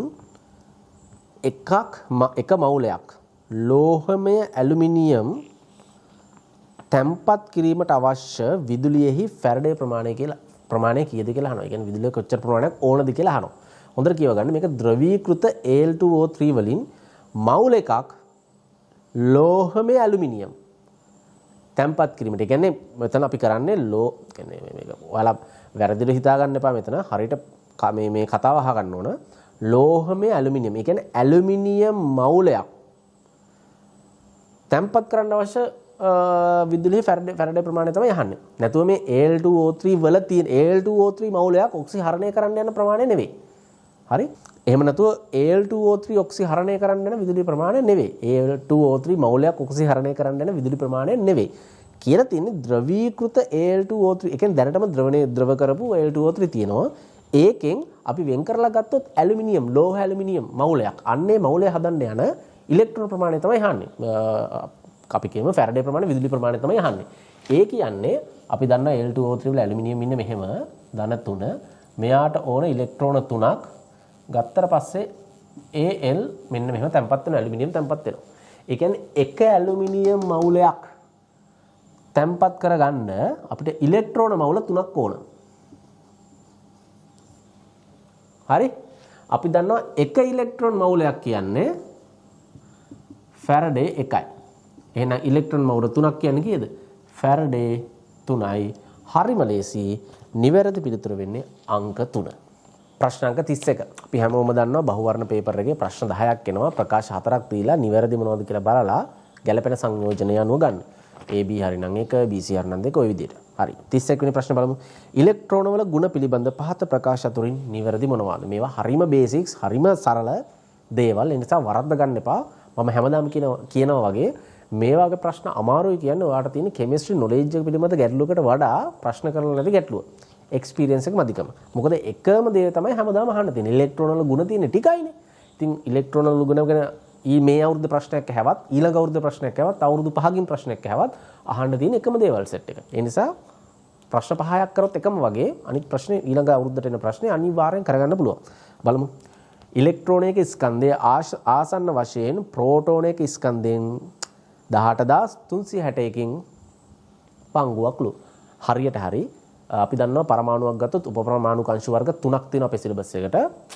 ඉලෙක්ට්‍රෝන, ප්‍රෝටෝන සහ නියුට්‍රෝන. ඕකෙන් ප්‍රෝටෝන සහ නියුට්‍රෝන තියෙන න්‍යෂ්ටියේ ඉලෙක්ට්‍රෝන තියෙන ශක්ති මට්ටම් වල අපි දන්නවා ප්‍රෝටෝනයකට සාපේක්ෂව ඉලෙක්ට්‍රෝනය ස්කන්ධය වෙන්නේ 1836කින් එක පංගුවයි. ඒ නිසා පළවෙනි එක හරි.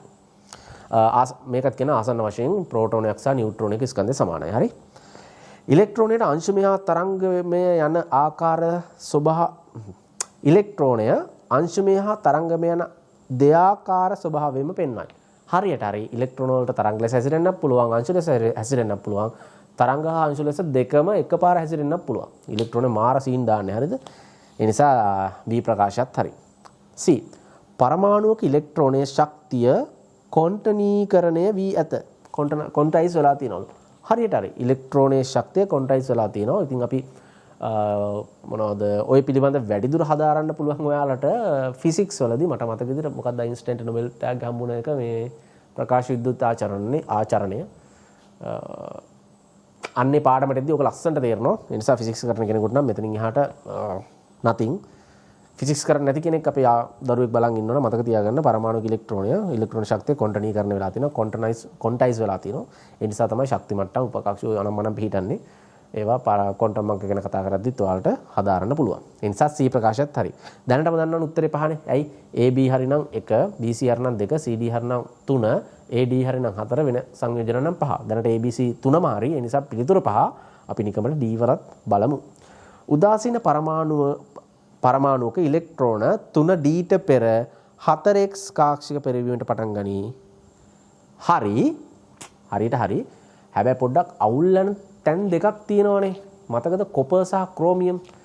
කොපර් ගත්තොත් කොපර්ගේ D10S1. ඒ කියන්නේ D10 පිරෙන්නේ S1 තව එකක් ඉලෙක්ට්‍රෝනයක් තියන්න පුළුවන්කම තියෙද්දි. කියන්නේ S කාක්ෂික පිරීලා ඉවර වෙලා නෙවෙයි එතන D පිරීලා තියෙන්නේ. ඒ නිසා චූටි අවුලක් තියෙනවා උතන. පොඩි අවුලක්. හරිද? එලෙසම ක්‍රෝමියම් චූටි අවුලක් තියෙනවා. හරිද? ඒ නිසා මේ ප්‍රකාශය 100% නිවැරදි කියලා අපිට ගන්න බෑ. හැබැයි නිවැරදි ලෙස සලකන්න පුළුවන් 100% නිවැරදි නැහැ හැබැයි. කොහොම නමුත් පිළිතුර 5. අපි එහෙනම් 32 බලමුද? අයනික සංයෝග පිළිබඳ පහත ප්‍රකාශ අතුරින් නිවැරදි ඒවා මොනවාද? අපි බලමු. අයනික ඝනයක් ජලයේ දියවීමේ ක්‍රියාවලිය පාලනය වන්නේ දැලිස් ශක්තිය හා ජල විච්ඡේදක එන්තැල්පියේ සාපේක්ෂ විශාලත්වයන් මගිනි. හරියට හරි අයනික ඝනයක් ජලයේ දිය කරන්න නම් හොඳට මතක තියාගන්න අපි ඒ දැලිස බිඳින්න ඕනේ. ඒ නිසා දැලිස බිඳින්න අවශ්‍ය ශක්තිය දෙන්න ඕන. ඊට අමතරව අයනයක්නේ අයනනේ අයනික දැලිසක්නේ. එහෙනම් අයනික සංයෝගයේ බිඳෙද්දි මේක අයන බවට පත් වෙන්න ඕන. එහෙනම් ජල විච්ඡේදක එන්තැල්පිය. ජල විච්ඡේදක එන්තැල්පිය විශාලත්වයේ මතත් මතක තියාගන්න දියවීමේ ශීඝ්‍රතාවය රඳා පවතිනවා. මොකද වැඩි ශක්තියක් දෙන්න ඕන නම් මේක ජල විච්ඡේදනය කරන්න දිය කරන්න අමාරුයි. අඩු ශක්තියකින් ජල විච්ඡේදනය කරන්න පුළුවන් නම් දිය කරන්න ලේසි. හරි සරලයි. ඒ නිසා A ප්‍රකාශය නිවැරදි. B සෝඩියම් ක්ලෝරයිඩ් ද්‍රාවණයේ බිඳු කිහිපයක් එකතු කළ විට AgCl ජලයේ ද්‍රාවණය වැඩි වේ. මේකට ඕන මට බෝඩ් එක අරන් මේ ලියලා කියන්න පුළුවන්. හරි පෙන්වන්න පුළුවන්. හැබැයි මම හිතනවා ඊට වඩා මේ ප්‍රකාශය තේරුම් ගත්තොත් සාර්ථක වෙයි කියලා මම ඊට පස්සේ බෝඩ් එක ලියලා පෙන්නන්නම්. හරි සෝඩියම් ක්ලෝරයිඩ් අපි දන්නවා සෝඩියම් ක්ලෝරයිඩ් ද්‍රාවණයක් දානවා නම් ඕකේ තියෙන සෝඩියම් අයනයි ක්ලෝරින් අයනයි. එහෙනම් ඒ ටික ජල ද්‍රාවණයට දාපුවම දැනටම මේ ජල ද්‍රාවණයේ සෝඩියම් අයන සහ ක්ලෝරින් අයන තියෙනවා. දැන් ඕකට සිල්වර් ක්ලෝරයිඩ් දැම්මොත් සිල්වර් ක්ලෝරයිඩ් කියන්නේ මොකද්ද? ලවණයක්නේ. ඉතින් මේක ජලයට දැම්මොත් මේක සිල්වර් ධනායන සහ ක්ලෝරින් ඍණායන බවට කැඩෙන්න ඕන. හැබැයි දැනටමත් ජලයේ සැලකිය යුතු ඍණායන ප්‍රමාණයක් තියෙන නිසා AgCl දෙකට කැඩෙන්න ටිකක් අමාරුයි. නොකිය කියන්නේ AgCl වලට දී වෙන්න පොඩ්ඩක් අමාරුයි. ඒ නිසා ද්‍රාව්‍යතාව වැඩි වෙන්නේ නැහැ. ද්‍රාව්‍යතාව අඩු වෙන එක තමයි වෙන්නේ. හරිද? ඕක අපිට KSP ලියලා මෙන්න මෙහෙම පැහැදිලි කරගන්න පුළුවන්.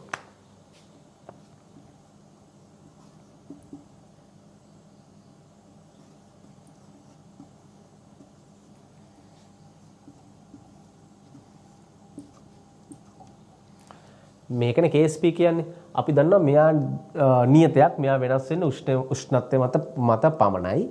බැරි වෙලාවත් මෙන්න මේ Cl සාන්ද්‍රණය වැඩි කරොත් මෙයා නියතව තියාගන්න මෙන්න මේ සාන්ද්‍රණය අඩු වෙන්න ඕන.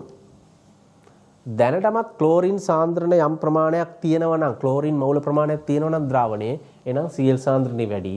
ඒ නිසා දිය වෙන Ag සාන්ද්‍රණය මොන වෙනවද?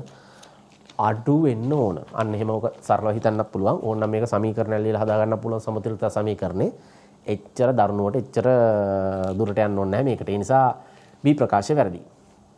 C අයනික සංයෝගයක සහසංයුජ ලක්ෂණය ධනායනයේ ප්‍රමාණය වැඩිවීම සහ ඍණායනයේ ප්‍රමාණය අඩුවීම සමග වැඩි වේ. වැරදි. ඕකේ අනිත් පැත්ත තමයි වෙන්නේ. ඒ කියන්නේ ධනායනයේ ප්‍රමාණය අඩුවීමයි ඍණායනයේ ප්‍රමාණය වැඩිවීම සමග තමයි වෙන්නේ. මේ තියරි පාර්ට් එක හරියට ඔලුවට ගියේ නැත්නම් ටක් ගාලා ඔයාලා පළවෙනි පාඩම චුට්ටක් බලාගන්න. හරි? right. D. සියලුම ආයනික සංයෝග ද්‍රව තත්ත්වයේදී විදුලිය සන්නනය කරයි. හරියට හරි.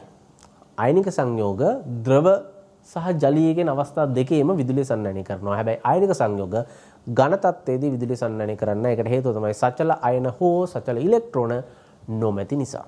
ඒ නිසා ඒත් හරි ඩීත් හරි නිවැරදි පිළිතුර 4. 33 පහත සාන්ද්‍රණ ඒකක අතුරින් උෂ්ණත්වය මත රඳා පවතින ඒකකයේ කුමක්ද කියලා අහනවා. හරි අපි සරලව බලමුකෝ. හරි පළවෙනි එක මෞලිකතාව. මෞලිකතාවය කියන්නේ ඝන ඩෙසිමීටරයට මවුල. උෂ්ණත්වය වැඩි කරද්දී පරිමාව මොකද වෙන්නේ? ප්‍රසාරණය වෙනවා. එහෙනම් පරිමාව වැඩි වෙද්දී සාන්ද්‍රණය අඩු වෙන්න ඕන. එහෙනම් මෞලිකතාව වෙනස් වෙන්න ඕනේ. ඇයි? ඝන ඩෙසිමීටර ප්‍රමාණයක් තියෙනවනේ පරිමාවක්. උෂ්ණත්වය වැඩි කරද්දී පරිමාව වැඩි වෙනවා කියලා අපි දන්නවා. ඒ නිසා A නම් නිවැරදි. B මෞලිකතාවය. මෞලිකතාවය කියන්නේ කිලෝග්‍රෑමයට මවුල. උෂ්ණත්වය වැඩි කරා කියලා ස්කන්ධ වෙනසක් සිද්ධ වෙන්නේ නැහැ. ඒ නිසා මෞලිකතාවය වෙනස් වෙන්න විදිහක් නැහැ. ඒ නිසා B වැරදි. C ස්කන්ධ ප්‍රතිශතය. ස්කන්ධ ග්‍රෑම් වලින් නෙමෙයි ඉන්නේ. ස්කන්ධ උෂ්ණත්වය වැඩි කරා කියලා වෙනස් වෙන්නේ නැහැ. ඒ නිසා ස්කන්ධ ප්‍රතිශතය වෙනස් වෙන්න විදිහකුත් නැහැ. C වැරදි. D මෞල භාග. එතකොට භාගයක් කියන්නේ උඩයි යටයි බෙදන එකන්නේ. නම් මෞල භාග කියන්නේ උඩත් මෞල ගානක් තියෙනවා යටත් මෞල ගානක් තියෙනවා. දෙක බෙදපුවම තමයි මෞල භාගය කියන්නේ. මේ සරල වෙයි. ඊටාම සරල වෙයි. මෞල භාගයක් හැදෙන්නේ කොහොමද කියලා. හරිද? නැතු මේ මට කියන්න එපා. ඔහොම නෙමේ මෞල භාගය හොයන්න කියලා. හොඳද? මං කිව්වේ සරලව තේරුම් ගන්න මේ බහුවර්ණ ප්‍රශ්නයකට පිළිතුරු අපි කල්පනා කරන විදිය මොකද කාලයත් එක්ක යන්න තියෙන නිසා. එහෙනම් අපි දන්න උෂ්ණත්වය වෙනස් කරා කියලා මෞල ගාන වෙනස් වෙන්නේත් නැහැ. හරි? ඒ නිසා ඩීත් වැරදි. ඒ පමණයි හරි. නිවැරදි පිළිතුර 5. ප්‍රශ්නාංක 34. පළවෙනි කාණ්ඩය හා දෙවෙනි කාණ්ඩයේ මූලද්‍රව්‍ය වල ප්‍රතික්‍රියා සලකන්නලු.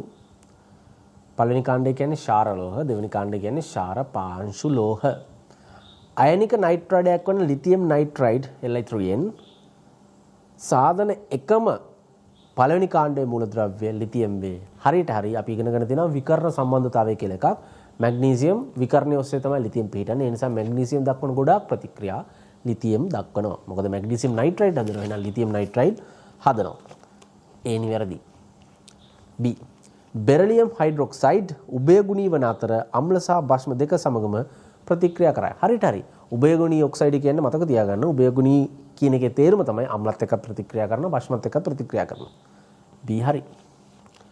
C මැග්නීසියම් ලෝහය හුමාලය සමග රත් කර විට මැග්නීසියම් ඔක්සයිඩ් සහ H2 වායු නිපදවයි. හරියට හරි. මේක අපිට ප්‍රායෝගිකව කරලා බලන්න පුළුවන්. මතක තියාගන්න මැග්නීසියම් සිසිල් ජලය සමග ප්‍රතික්‍රියාවක් දක්වන්නේ නැහැ. උණු ජලය සමග මැග්නීසියම් හයිඩ්‍රොක්සයිඩ් හදනවා. හුමාලය සමග මැග්නීසියම් ඔක්සයිඩ් හදනවා. ඒ නිසා C පිළිතුර නිවැරදි. D පොටෑසියම් වලට වඩා අඩු අයනීකරණ ශක්තියක් ඇති නිසා පොටෑසියම් ජලය සමග සෝඩියම් වලට වඩා වේගෙන් ප්‍රතික්‍රියා කරයි. පිළිතුර හරි. අයනීකරණ ශක්ති පල්ලෙහාට එන්න අඩු වෙනවා පළවෙනි කාණ්ඩයේ. ඒ වගේම ජලය සමග දක්වන ප්‍රතික්‍රියාශීලීත්වයත් එන්න අඩු වෙනවා. එකම භෞතික අවස්ථාවේ තිබුණොත් ගණනක් ගන්න ද්‍රවණද්‍රව වායු අන්න ඒ විදිහට. ඒකට හේතුව තමයි අයි පල්ලෙහාට එන්න අයනීකරණ ශක්තිය අඩු වෙනවා. ඊටාම ලේසියෙන් ඉලෙක්ට්‍රෝනයක් ගලවලා අයින් කරන්න පුළුවන්. ඒ නිසා ඩීත් නිවැරදි. ඔක්කොම හරි. ඒ නිසා පිළිතුර 5. 35 හේලෝ ඇල්කේන වල නියුක්ලියෝෆිලික ආදේශන සහ ඉවත් කිරීමේ ප්‍රතික්‍රියා පිළිබඳ පහත ප්‍රකාශ අතරින් නිවැරදි ඒවා කුමක්ද කියලා අහනවා. මේ වගේ ප්‍රශ්න නම් ටිකක් දුර්ලභයි එන එක. මේකට පොඩ්ඩක් අර මතකයේ පොඩ්ඩක් තියෙන්න ඕන, තියරි නොලෙජ් එක පොඩ්ඩක් තියෙන්න ඕන. ප්‍රාථමික හේලෝ ඇල්කේන සාමාන්‍යයෙන් SN2 ප්‍රතික්‍රියා වලට පහසුවෙන් භාජනය වේ. මොනවද SN2 කියන්නේ? Single step processes. ඒ කියන්නේ එක පියවරක් විතරක් තියෙන ප්‍රතික්‍රියාව. ඕගනික් කෙමිස්ට්‍රි වල තියෙන තනි පියවරේ ප්‍රතික්‍රියා කියන්නේ අන්න ඒවා තමයි SN2 ප්‍රතික්‍රියාව. ප්‍රාථමික හේලෝ ඇල්කේන සාමාන්‍යයෙන් SN2 ප්‍රතික්‍රියා වලට පහසුවෙන් භාජනය වේ. හරි. තෘතීක හේලෝ ඇල්කේන ප්‍රෝටික කියන්නේ H+ තියෙන ද්‍රාවණවලදී සාමාන්‍යයෙන් SN1 ප්‍රතික්‍රියාව වලට පහසුවෙන් භාජනය වේ. ඒ කියන්නේ ස්ටෙප්ස් දෙකේ ඒවා හරි. මේකත් හරි. මම විස්තරය කියන තව චුට්ට වෙලාවකින් හරි. මේ ප්‍රකාශයත් හරි. C SN1 ප්‍රතික්‍රියාවක ශීඝ්‍රතාවය නිර්ණය කරන පියවර වන්නේ කාබන් අයනයේ අතරමැදිය සෑදීමයි. අපි දන්නවා SN1 කියන්නේ 2 step process එකක්. කාබන් අයනයේ අතරමැදිය සෑදීම කියන්නේ ස්ලෝ හිමීටම සිද්ධ වෙන ප්‍රතික්‍රියාව තමයි ශීඝ්‍රතාවයට වැඩිපුරම බලපාන්නේ. C ප්‍රකාශය හරි. D SN2 ප්‍රතික්‍රියාව සඳහා අධිසාන්ද්‍ර කුඩා ප්‍රබල න්‍යෂ්ටික ආදේශක සහ ද්‍රවීය අප්‍රෝටික ද්‍රාවකයක් හිතකර වේ. ටිකක් බරපතල වචන ගොඩක් තියෙනවා. හරිද? SN2 ප්‍රතික්‍රියාවල කියන්නේ single step processes නියුක්ලියෝෆිලික් ආදේශවල සඳහා අධිසාන්ද්‍ර සාන්ද්‍රණය වැඩි කුඩා ප්‍රබල න්‍යෂ්ටි ආදේශකයක් සහ ද්‍රවීය අප්‍රෝටික කියන්නේ මේ H+ අවශ්‍ය නැති ද්‍රාවකයක් හිතකර වේලු. පිළිතුර හරි. මං කිව්වේ මේ වගේ ප්‍රශ්නයක් ගොඩ දා ගන්න නම් පොඩ්ඩක් තියරි නොලෙජ් එක ඕන. මට මේක සම්පූර්ණ ප්‍රතික්‍රියාවක් විස්තර කරන්න කිව්වොත් සෑහෙන වෙලාවක් යනවා. ඒ නිසා කාට හරි මේ ප්‍රශ්නේ වෙනම කියලා දෙන්න ඕන නම් මට පොඩි කමෙන්ට් එකක් දාන්න. මම විනාඩි 10ක විතර වීඩියෝ 5ක 10ක විතර වීඩියෝ එකක් අරගෙන මේ ප්‍රශ්නේ පැහැදිලි කරන්න. මොකද සමීකරණ සෑහෙන ප්‍රමාණයක් ලියන්න ඕන නිසා. නිවැරදි පිළිතුර වෙන්නේ එතකොට A B C D C L නිවැරදි නිසා 5. 36 පහත ප්‍රකාශ අතුරින් නිවැරදිව මොනවාද? ප්‍රොපනල් සහ ප්‍රොපනෝන් යන දෙකම ටොලරන්ස් ප්‍රතිකාරකයේ සමග ප්‍රතික්‍රියා කරලා අපි අර කතා කරන්නේ රිදී කැඩපතේ කතාව මතක තියාගන්න. රිදී කැඩපත ප්‍රතිචාර දක්වන්නේ ඇල්ඩිහයිඩ් සඳහා පමණයි. කීටෝන් සඳහා ප්‍රතිචාර දක්වන්නේ නැහැ. ඒ කියන්නේ ප්‍රොපනල් වලට ප්‍රතිචාර දක්වනවා, ප්‍රොපනෝන් වලට ප්‍රතිචාර දක්වන්නේ නැහැ. ඒ වැරදි. B කාබොක්සිලික් අම්ල සෝඩියම් බයිකාබනේට් ද්‍රාවණයක් සමග CO2 වායුව නිදහස් කරයි කියලා තියෙනවා. හරියට හරි කාබොක්සිලික් අම්ල කියන්නේ මතක තියාගන්න ආම්ලික දුබල අම්ල. හරි දුබල අම්ල. හැබැයි දුබල අම්ලයක් වුණාට මෙයාට පුළුවන්. ඉතින් මෙයාට පුළුවන් සෝඩියම් බයිකාබනේට් වගේ ඒවත් එක්ක ප්‍රතික්‍රියා කරලා කාබන් ඩයොක්සයිඩ් මුක්ත කරන්න. ඒ නිසා B ප්‍රකාශය හරි. C ප්‍රාථමික ඇල්කොහොලයක් PCl3 සමග ඔක්සිහරණයෙන් හේලෝ ඇල්කේනය ලබා දෙයි කියලා කියනවා. කියන්නේ හැබැයි මෙහෙම නම් වෙනව නේද? ප්‍රාථමික ඇල්කොහොලයක් PCl3 දැම්මොත් හේලෝ ඇල්කේනය හම්බ වෙනවා. ඒක හරි. හැබැයි ප්‍රශ්න තියෙන්නේ මෙතන තියෙන ඔක්සිහරණයෙන් කියලා. මෙතන ඔක්සිහරණයක් නෙමෙයි වෙන්නේ. මතක තියාගන්න ආදේශයක් ඒ නිසා ඔක්සිහරණය කියන වචනේ තියෙන නිසා අපිට C ප්‍රකාශය වැරදි කියලා සලකන්න සිද්ධ වෙනවා. ඊළඟට බලමු D. ෆීනෝල් ජලීය Br2 සමග ප්‍රතික්‍රියා කර 2,4,6 ට්‍රයිබ්‍රෝමොෆීනෝල් නම් සුදු අවක්ෂේපය ලබා දෙයි කියලා තියෙනවා. ෆීනෝල් කියන්නේ මතක තියාගන්න ඕතොපැරා යොමුකාරකයක්. එතකොට 2, 4, 6 කියන්නේ ඕතොපැරා ස්ථාන. Br2 සමග ප්‍රතික්‍රියා කරොත් 2, 4, 6 කියන ස්ථාන වලට බ්‍රෝමීන් ආදේශන. එතකොට ට්‍රයිබ්‍රෝමෝ හරි සුදු අවක්ෂේපය හරි. ඒ නිසා B ඒ නිසා D ප්‍රකාශය නිවැරදි. මම මේක ඇඳලා පෙන්නුවොත් මෙහෙම සිද්ධියක් නෙවෙයි කියන්නේ.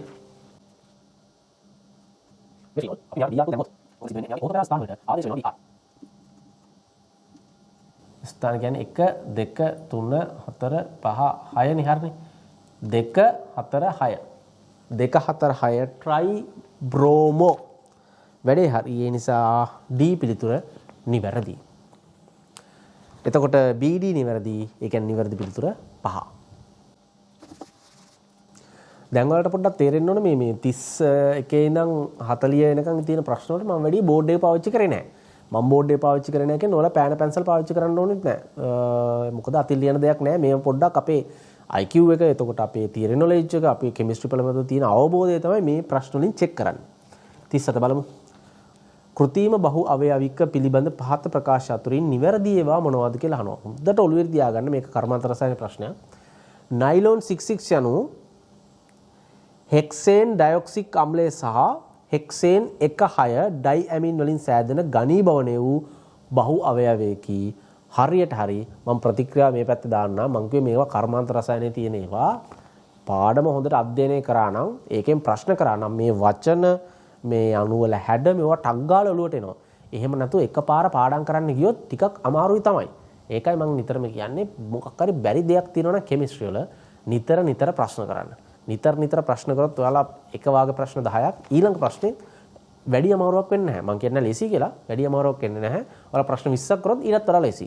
ඉතින් හිතන්න ප්‍රශ්න 50ක් විතර කරා කියලා. nothing. right. B.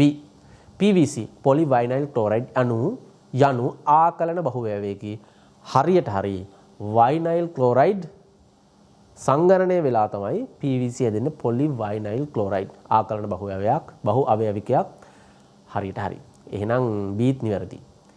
පොලියස්ටර් සෑදෙන්නේ කාබොක්සිලික් අම්ල සහ ඩයෝල් අතර ප්‍රතික්‍රියාවෙනි. ඩයිකාබොක්සිලික් අම්ල සහ ඩයෝල් අතර ප්‍රතික්‍රියාවෙනි. හරියට හරිය මම ඒකනේ කිව්වේ. තියරි නොලෙජ් එක පොඩ්ඩක් බලන්න ඕන. තමන් පොඩ්ඩක් මේ වගේ ප්‍රශ්න කරලා තියෙන්න ඕනේ. මේ වචන හැඩ හුරු වෙන්න. හරිද? ඒ නිසා C පිළිතුර හරි. සියලුම සංගණන බහුව්‍යවික අවයවික කරන ප්‍රතික්‍රියාවලදී H2O හෝ HCl වැනි කුඩා අණුවන් උදාහරණ ලැබේ. හරියට හරි. මම අයත් කියන්නේ මේ වගේ ප්‍රශ්නවලදී හොඳට මතක තියාගන්න අපි මේ පාඩම පරිහරණය කරලා තියෙන ප්‍රමාණය අනුව මේකට උත්තර ලියන්න පුළුවන් වේගය වැඩි. නැතුව මේවට සමීකරණ ලියලිය මේ H2O පිට වෙනවද HCl පිට වෙනවද කියලා බලන්න බෑනේ. ඉතින් සමීකරණ ලියන්නත් ඔයාලා මේ බහුව්‍යවික දැනගෙන ඉන්න බෑ. ආකලන වෙනවා නම් සංගණන වෙනවා නම් මේ බහුව්‍යවික වල මූල අණු ටික දැනගෙන ඉන්න බෑ ප්‍රතික්‍රියා ගොඩන ගන්න. ඉතින් ඊට වඩා ලේසි මම කියන්නේ එක දිගට ප්‍රශ්න දෙක කරන්න. අපි මම හැමදාම කියන කතාව මේක මම කියන කතාව මම අනිත් අය ගැන දන්නේ නැහැ. මම කියන කතාවක් කෙමිස්ට්‍රි පේපර් එකේ වැඩිම ලකුණු ගන්න කෙමිස්ට්‍රි හොඳටම පුළුවන් කෙනා නෙවෙයි. ලකුණු ගන්න කෙමිස්ට්‍රි සිලබස් එක හදාරලා නැත්නම් අපි කෙමිස්ට්‍රි වපසිරිය දැනගෙන වැඩිපුරම ප්‍රශ්න කරලා ප්‍රශ්න අවබෝධ කරගත්ත මිනිස්සයා. පුද්ගලයා, දරුවා. ඒක පොඩ්ඩක් ඔලුවට දාගන්න. ඉතින් ඔයාලටත් හරි ලේසි කෙමිස්ට්‍රි වලට ඒකක් ගන්න. මොකද කරන්න තියෙන්නේ? ප්‍රශ්න කරන්න. ප්‍රශ්න කරාට පස්සේ නොතේරෙන ඒවා මොනවද කියලා තේරෙනවා. නොතේරෙන ඒවා මොනවද කියලා තේරුණාට පස්සේ ඒ ටිකට ප්‍රතිකාර ටිකක් දෙන්න විතරයි තියෙන්නේ. එතකොට ඔක්කොම ටික තේරෙනවා. වැඩේ කොට. හරි. එතකොට මෙතන A B C D සියල්ලම නිවැරදි. නිවැරදි නිසා සියලු ප්‍රශ්න නිවැරදි සියලු ප්‍රකාශ නිවැරදි නිසා උත්තරේ 5. 38. රසායනික ප්‍රතික්‍රියාව ශීඝ්‍රතාව වැඩි කළ හැක්කේ. මේවා නැති ප්‍රශ්න මේ හරිද? ප්‍රතික්‍රියකවල සාන්ද්‍රණය වැඩි කිරීමෙන් ප්‍රතික්‍රියක පැත්ත සාන්ද්‍රණය වැඩි කරොත් ප්‍රතිඵල හැදෙන සාන්ද්‍රණය වැඩි. හරියට හරි. ප්‍රතික්‍රියා මිශ්‍රණයේ උෂ්ණත්වය වැඩි කිරීමෙනි. ප්‍රතික්‍රියා මිශ්‍රණයේ උෂ්ණත්වය වැඩි කරොත් සක්‍රියන ශක්තිය අභිභවායන අනුභාගය වැඩි වෙනවා. ඒ කියන්නේ අණු ඝට්ටණය වන සම්භාවිතාවය වැඩි, ශීඝ්‍රතාවය වැඩි වෙනවා. එහෙනම් B හරි. D C සුදුසු උත්ප්‍රේරකයක් හඳුන්වා දීමෙන්. හරියට හරි. සුදුසු උත්ප්‍රේරකයක් ලබා දුන්නාට පස්සේ සක්‍රියන ශක්තිය අඩුයි. ඒ කියන්නේ ප්‍රතික්‍රියා වෙන්න හැකියාව තියෙන ශක්තිය ඇති අනුභාගය වැඩි වෙනවා ඒකෙත්. ඝට්ටන සංඛ්‍යාව වැඩි. ඵලදායි සඵල ඝට්ටන සංඛ්‍යාව වැඩි. ඒ කියන්නේ ප්‍රතික්‍රියා ශීඝ්‍රතාවය වැඩි. ඊට පස්සේ D ඝන ප්‍රතික්‍රියකයක පෘෂ්ඨික ශ්‍රේෂ්ඨඵලය වැඩි කිරීමෙනි. හරියට හරි. පෘෂ්ඨික ඝන ප්‍රතික්‍රියකයක් නම් ඝනයක් නම් ඒක පෘෂ්ඨික වර්ගඵලය වැඩි වෙන ප්‍රතික්‍රියා ශීඝ්‍රතාවය වැඩි වෙනවා. පිළිතුර A B C D සියල්ල හරි. එහෙනම් උත්තරේ 5. 39. එතනොයික් අම්ලය සහ සෝඩියම් එතනොයේට් මිශ්‍ර කිරීමෙන් pH අගය 4.74ක් වූ ස්වාරක්ෂක ද්‍රාවණයක් සකස් කර ඇත. pK අගය දීලා තියෙනවා 4.74යි කියලා.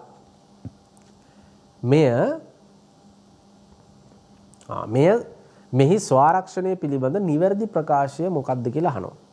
ස්වාරක්ෂක ද්‍රාවණයක් කියන්නේ අම්ලයකින් ස්වල්පයක් දැම්මත් භස්මයකින් ස්වල්පයක් දැම්මත් ද්‍රාවණයේ pH අගය මෙයාට පුළුවන් නියතව තියාගෙන යන්න. මෙන්න මේ තියරි එක ඔළුවට දාගෙන ප්‍රශ්න වලට උත්තර දෙන්න. සුළු ප්‍රමාණයක් ප්‍රබල අම්ලයක් නැත්නම් H+ එකතු කළ විට pH අගය සාපේක්ෂව නියතව පවතී. හරියට හරි. මම කලින් කිව්වේ ඒක තමයි. අම්ල සාන්ද්‍රණයයි අම්ලයේ ලවණ සාන්ද්‍රණයයි සමාන වන විට බෆර් කියන්නේ ස්වාරක්ෂක ද්‍රාවණයේ ධාරිතාවය උපරිම වේ. හරියට හරි. මේක තියරි නෝට් කරුණක් අපිට ඔප්පු කරන්න පුළුවන් සමීකරණ වලින්. මම කිව්වේ බහුවර්ණ වලට අවශ්‍ය නැහැ.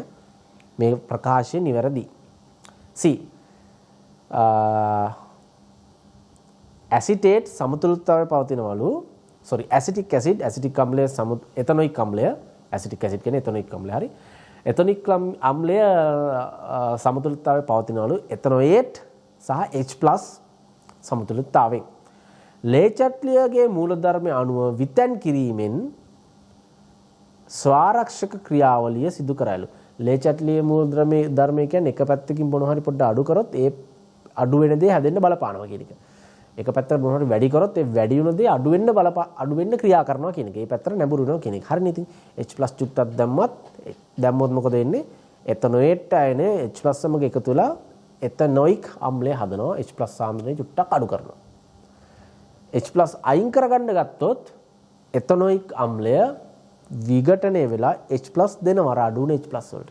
ඔය දෙකෙන් මොකක් වුණත් වෙන්නේ මොකද්ද? ස්වාරක්ෂක ද්‍රාවණයක් විදිහට ක්‍රියා කරන එක. ඒ නිසා C ප්‍රකාශයත් හරි. D ස්වාරක්ෂක ද්‍රාවණය ගැන කියන්නේ ආසන්න වශයෙන් pH 3.4 සිට 5.4 දක්වා pH පරාසයක පිහිටයි කියලා දීලා තියෙනවා. හරියට හරි මේක ඔයාලට වැඩිදුර දැනගන්න ඕන නම් මෙන්න මේ සමීකරණයෙන් තමයි අපි ඒක තීරණය කරන්නේ. ඉතින් ඒක වැඩිදුර පැහැදිලි කරොත් මෙන්න මෙහෙම සම්බන්ධතාවයක් තමයි තියෙන්නේ. pH කියන්නේ pKa ධන හෝ ඍණ 1යි. අපිට pKa අගේ දීලා තිනවා. එහෙනම් ඊට වඩා එකක් වැඩි වෙන්නත් පුළුවන්, එකක් අඩු වෙන්නත් පුළුවන්. ඒ නිසා D ප්‍රකාශයත් හරි. ABCD සියල්ලම නිවැරදි. පිළිතුර 5. 40. පහත ප්‍රකාශ තුනි අතුරින් විද්‍යුත් විච්ඡේදක කෝෂයක ලාක්ෂණික ලක්ෂණ වන්නේ මොනවාද කියලා අහනවා. 1. විද්‍යුත් ශක්තිය රසායන ශක්තිය බවට පරිවර්තනය වේ. විද්‍යුත් විච්ඡේදනය වෙනවා කියන්නේ මොකද්ද? බාහිරින් විද්‍යුත් ශක්තිය ලබා දීලා ඇතුළේ තියෙන රසායනික ද්‍රව්‍යයක් විච්ඡේදනය කරනවා. බාහිරින් විද්‍යුත් ශක්තිය දෙන්න ඕනේ. එහෙනම් විද්‍යුත් ශක්තිය මොනවා බවටද පත් වෙන්නේ? රසායනික ශක්තිය බවට පරිවර්තනය වෙනවා. හරියට හරි. ප්‍රතික්‍රියාව ස්වයං සිද්ධ නොවේ ඩෙල්ටා G බිඳුවට වඩා වැඩිලු. හරිනේ හත්තිලා ඔය ඉතින් අපි පිටින් ශක්තිය දෙනවනේ. ස්වයං සිද්ධ නොවනවා. ඉතින් පිටින් ශක්තිය දෙන්න ඕනේ. ඒ නිසා B ප්‍රකාශය හරි. C. ඇනෝඩය ධන වේ ඔක්සිකරණය සිදුවන ස්ථානයලු. ඇනෝඩය කියන්නේ ඉලෙක්ට්‍රෝන අඩුයි. එහෙනම් ඉලෙක්ට්‍රෝන ද්‍රාවණයේ ඉන්නකට ඉලෙක්ට්‍රෝන දෙන්න බලන්නේ. එයා ඉලෙක්ට්‍රෝනයක් කෙනෙකුට දෙනවා නම් එතන ඔක්සිකරණයක් තමයි සිද්ධ වෙන්නේ. පිළිතුර හරි C. D. ධන අයන කැතෝඩය වෙත සංක්‍රමණය වේ. හරි. ධන අයනය කැමති ඍණ පැත්තට යන්න. ඇනෝඩය ධන කැතෝඩය ඍණ. එහෙනම් ධන අයනය යන්නේ කැතෝඩේ පැත්තට. Dත් හරි. ABCD සියල්ල නිවැරදි. පිළිතුර 5. හරි. දැන් පේනවනේ ප්‍රශ්න 40ක්ම ගෙනාවා. මේකේ ලේසිම ප්‍රශ්න ටික තිබ්බේ අවසාන ප්‍රශ්න 10. මම බෝඩ් එකට අත තිබ්බේ ඉතාලම අඩුවෙන්. ඉතින් ඔයාලත් ඒ ටිකම තමයි. ඔයාලටත් පෑන පැන්සල අවශ්‍ය වෙන්නෙම නැහැ මේ වගේ ප්‍රශ්න කරන්න. ඉතාලම ලේසි ප්‍රශ්න තමයි අහන්නේ. ඉතින් මගේ නම් කැමතිම ප්‍රශ්න ටික එන්නේ 41 ඉඳන් 50 වෙනකම්. මම හරි මාස ප්‍රශ්න ප්‍රකාශ දෙකක් දීලා තිනවා. හරිද බලන්න තියෙන්නේ. උත්තර තියෙන්නේ මොකක්ද කියලා. 41 පළවෙනි ප්‍රකාශය. ඕනෑම තනිකාක්ෂිකයකට ඉලෙක්ට්‍රෝන දෙකක් උපරිම වශයෙන් තැම්පත් කළ එක හරියට හරි වාමාවර්ත භ්‍රමණය වෙන එකයි දක්ෂිණාවර්ත භ්‍රමණය වෙන එකයි. කොන්ටන්ට් නම්බර්ස් මතකද? ධන භාගය ඍණ භාගය. ඕනෑම තනිකාක්ෂිකයකට ඉලෙක්ට්‍රෝන දෙකක් උපරිම වශයෙන් තැම්පත් කරන්න පුළුවන්. පිළිතුර හරි. 2. පරමාණුවක කිසිදු ඉලෙක්ට්‍රෝන දෙකකට එකම ක්වොන්ටම් සංඛ්‍යා 4ම ගැන කට්ටලේ. ඒ කියන්නේ N L M L MS තිබිය නොහැක.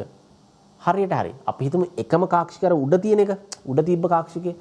ඒකේ ඕනෑම තනිකාක්ෂිකයට ඉලෙක්ට්‍රෝන දෙකක් පරිම වශයෙන් තියාගන්න පුළුවන්ලු. හරිද? හැබැයි යටින් කියනවා එකම ක්වොන්ටම් සංඛ්‍යා තියෙන්න බෑලු. ඒ කියන්නේ මේකේ N සමාන වෙලා L සමාන වෙලා ML සමාන වුණත් MS වෙනස් වෙන්න පුළුවන්. හරිනේ. උඩට ධන නම් යටට ඍණ. ඒ කියන්නේ වාමාවර්ත භ්‍රමණය වෙනවා නම් ධන කියලා සැලකුවොත් දක්ෂිණාවර්ත භ්‍රමණය වෙන ඍණ. ඔය දෙකෙන් මොකක් හරි. එක පැත්තක් ධන දක්ෂිණාවර්ත භ්‍රමණය වෙනවා නම් ධන වාමාවර්ත භ්‍රමණය වෙනවා නම් ඍණ. එතකොට එක කාක්ෂිකයක් සැලකුවොත් ඒ විදිහට ඉලෙක්ට්‍රෝන කීයක් ඉන්න පුළුවන්ද? දෙකක් ඉන්න පුළුවන්. ඒ නිසා පළවෙනි ප්‍රකාශය හරි දෙවෙනි ප්‍රකාශයත් හරි. පළවෙනි එකට හේතුව දෙවෙනි එකෙන් පැහැදිලි වෙන නිසා නිවැරදි පිළිතුර 1. 42. කාබනේට් අයනයේ CO3 2- ඇති සියලුම CO බන්ධනවල දිගවල් සමාන වේ. ඔව් මේකට සම්ප්‍රයුක්ත ව්‍යුහ හඳින්න පුළුවන්. සම්ප්‍රයුක්ත ව්‍යුහ ඇඳලා පස්සේ ද්විත්ව බන්ධන කැඩිලා හැදිලා හැමතැනම සමානයි. ඒ නිසා CO බන්ධන දිගවල් සර්ව සමයි. ඒ නිසා පිළිතුර හරි. ප්‍රකාශනයේ 2 කාබනේට් අයනයේ තුල්‍ය සම්ප්‍රයුක්ත ව්‍යුහ 3කින් නිරූපණය කළ හැකි අතර. හරි. එහි ෆයි ඉලෙක්ට්‍රෝන වල විස්ථානගත වීමකට ෆයි ඉලෙක්ට්‍රෝන වල විස්ථානගත වෙන්න පුළුවන්ලු. හරිනේ සම්ප්‍රයුක්ත ව්‍යුහ තියෙනවනේ. සහ භාගික බන්ධන වලට මඟපාදයි. හරි. ඇයි CO3 2- ඇන්දොත් ඔය ඔක්සිජන් දෙකට ද්විත්ව බන්ධනයක් තියෙනවා. අනිත් එකට ඒක බන්ධනය එතන ඍණ එකක් තියෙනවා. ඉතින් ඕක විස්ථානගත වෙන්න පුළුවන්, මාරු වෙන්න පුළුවන්. භාගික බන්ධන වලට මඟපාදයි. හරියට හරි. එකට හේතුව දෙකෙන් පැහැදිලි වෙනවා. ඒ නිසා නිවැරදි පිළිතුර 1. දැන් බලමු තුන්වෙනි එක. අතාත්වික වායුවක් සඳහා පීට එරෙහිව PV බෙදීම NRT PV බෙදීම RT ප්‍රස්ථාරයක් එක අගය සහිතව P අක්ෂයට සමාන්තර වූ සරල රේඛාවක් විය යුතුයි කියලා දීලා තියෙනවා. මොකක්ද අපි කිව්වේ මේක බොහොම පැහැදිලිව සරලව වටහා ගන්න ඕන. හරි මේ මොකක්ද කිව්වේ? හරිම ලේසි. හරිම සරලයි. හොඳට බලා ගන්න. පොඩි සමීකරණයක් තියෙන්නේ. අපි දන්නවා PV සමානයි nRT කියලා.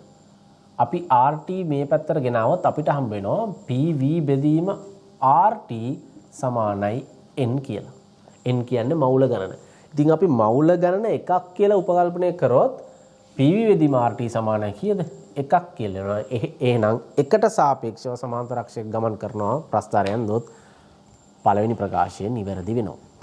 ඉහළ පීඩනයේදී වායු අණු මගින් ඇති කරගන්නා පරිමාව බඳුනේ මුළු පරිමාවට සාපේක්ෂව නොසලකා හැකි වන අතර එය තාත්වික වායු අතාත්වික හැසිරීමෙන් අපගමනයට හේතු වේ කියලා දීලා තියෙනවා. පිළිතුර වැරදි. ඇහිම් වෙන්නේ ඉහළ පීඩනයක් සැලකුවොත් මේ වායු අණු තියෙන්නේ ඉතාම ළඟින්. මොකද පීඩනය ගොඩක් වැඩි. පීඩනය වැඩි කියන එක අර්ථය වායු අණු එකට කැටි වෙලා ඉතාම අඩු ඉඩක තමයි තියෙන්නේ. වායු අණු විසින් අත්පත් කරගන්නා පරිමාව බඳුනේ මුළු පරිමාවට සාපේක්ෂව නොසලකා හරින්න බෑ එතකොට. සලකන්න සිද්ධ වෙනවා. ඒ නිසා අන්න එතන වැරද්ද නිසා අපිට දෙවෙනි ප්‍රකාශය අසත්‍ය ලෙස සලකන්න සිද්ධ වෙනවා. ඒ නිසා 43ට පළවෙනි ප්‍රකාශය හරි දෙවෙනි ප්‍රකාශය වැරදි. එහෙනම් පිළිතුර වෙන්නේ 3. 44. අයිස් දියවීමේ ක්‍රියාවලිය සමීකරණ දීලා තිනවා. කෙල්වින් 273.15ට ඉහළ උෂ්ණත්වයේදී ස්වයං සිද්ධව සිද්ධ වේලු සෙල්සියස් 0ට ඉහළ උෂ්ණත්වයේදී ස්වයං සිද්ධව සිද්ධ වේලු කියලා දීලා තියෙනවා. හරිනේ සෙල්සියස් 0ට වැඩි නම් 1 atm වලදී වායුගෝල පීඩනයේදී අයිස් දිය වෙනවා ස්වයං සිද්ධව සිද්ධ වෙනවා. අයිස් දියවීමේ එන්තැල්පි වෙනස ඩෙල්ටා H ධනවන නමුත් හරි අයිස් දිය වෙන තාපය දෙන්න ඕන ධන. එන්ට්‍රොපි වෙනස ධනවන අතර හරි එන්ට්‍රොපි වෙනසත් ධන වෙනවා. අයි අයිස් ඝනයක් ද්‍රව වෙනවා. ඝනයක් තියෙන එක තැන ද්‍රවයක් පැතිරෙනවා. ඉතින් පැතිරෙනවා කියන්නේ අහඹුතාවය වැඩි වෙනවා. ඩිසෝඩර් එක වැඩි වෙනවා. එන්ට්‍රොපි එක වැඩි වෙනවා. ධනාගයක් වන අතර ඉහළ උෂ්ණත්වවලදී සංසිද්ධතාව පාලනය කරයි සමීකරණයක් දීලා තිනවා. හරි එකට හේතුව දෙකෙන් පැහැදිලි වෙන නිසා පිළිතුර 1. කෙනෙකුට ඔතන පොඩ්ඩක් අවුලක් වගේ තේරෙනවා නම් ඔය එන්ට්‍රොපි එන්තැල්පි කතාව ඔය ස්වයං සිද්ධ කතාව මම සරලව විස්තර කරන්නම්. මේක බහුවර්ණයක් නිසා මෙන්න මේ අපිට මෙන්න මේ සමීකරණය තිබ්බනම් හොඳටම ඇති. ස්වයං සිද්ධ වෙනවද කියලා බලන්න නම් අපි ඩෙල්ටා G යගේ ගණනය කරන්න ඕන ගිබ්ස් ශක්ති වෙනස. ඩෙල්ටා H ඍණ ඩෙල්ටා S T කියලා සමීකරණේ තියෙනවා. මේ තියෙන්නේ එන්තැල්පි වෙනස, මේ තියෙන්නේ එන්ට්‍රොපි වෙනස. අපි දන්නවා මෙයා ඍණ වෙන්න ඕනද දැන්? මෙයා ඍණාගයක් වෙන්න ඕන. අපි දන්නවා ජලය දිය වෙන්න තාපය දෙන්න ඕන. එහෙනම් එන්තැල්පි මෙයා ධන. ජලය දිය වෙන්න තාපය දෙන්න ඕන යමකට. එයා තාප අවශෝෂණය කරන්න ඕන ජලය. එහෙනම් ඒකේ එන්තැල්පි වෙනස ධන. මෙතන ඍණ ලකුණ එහෙමම දාන්න. ඩෙල්ටා S එන්ට්‍රොපි වෙනස. මෙතන ගුණ කරන්න තියෙන උෂ්ණත්වයනේ. එන්ට්‍රොපි වෙනස ජලය දිය වෙද්දිත් ධන. ඇයි? ඝනයක් ද්‍රව බවට පත් වෙද්දී ඒ අණු වල තියෙන අහඹුතාවය වැඩි වෙනවා. ඩිසෝඩර් එක වැඩි වෙනවා. ඉතින් වැඩේ හරි. ඔතන මෙහෙමයි එන්ට්‍රොපි කතාව හරි. ඔතන තියෙන macro States and micro States ඒවා ටිකක් සංකීර්ණ අපේ සිලබස් එකට නෑ. ඒ නිසා ඕනේ නෑ. හරි. ඩෙල්ටා S ගත්තොත් මෙයක් ධන කියලා දීලා තියෙනවා. දැන් හොඳට බලන්න මේ සමීකරණේ. මෙතන ධනාගයක් අඩු කරන්න තියෙන ධනාගයක්. අඩු කරන්න තියෙන ධනාගය දැන් මෙතන ගත්තොත් අඩු කරන්න තියෙන ධනාගය වැඩි මෙතන සංඛ්‍යාවට වඩා. එතකොට මේ පැත්ත ලොකු හින්දා අපිට හම් වෙන්නේ මොන උත්තරයක්ද?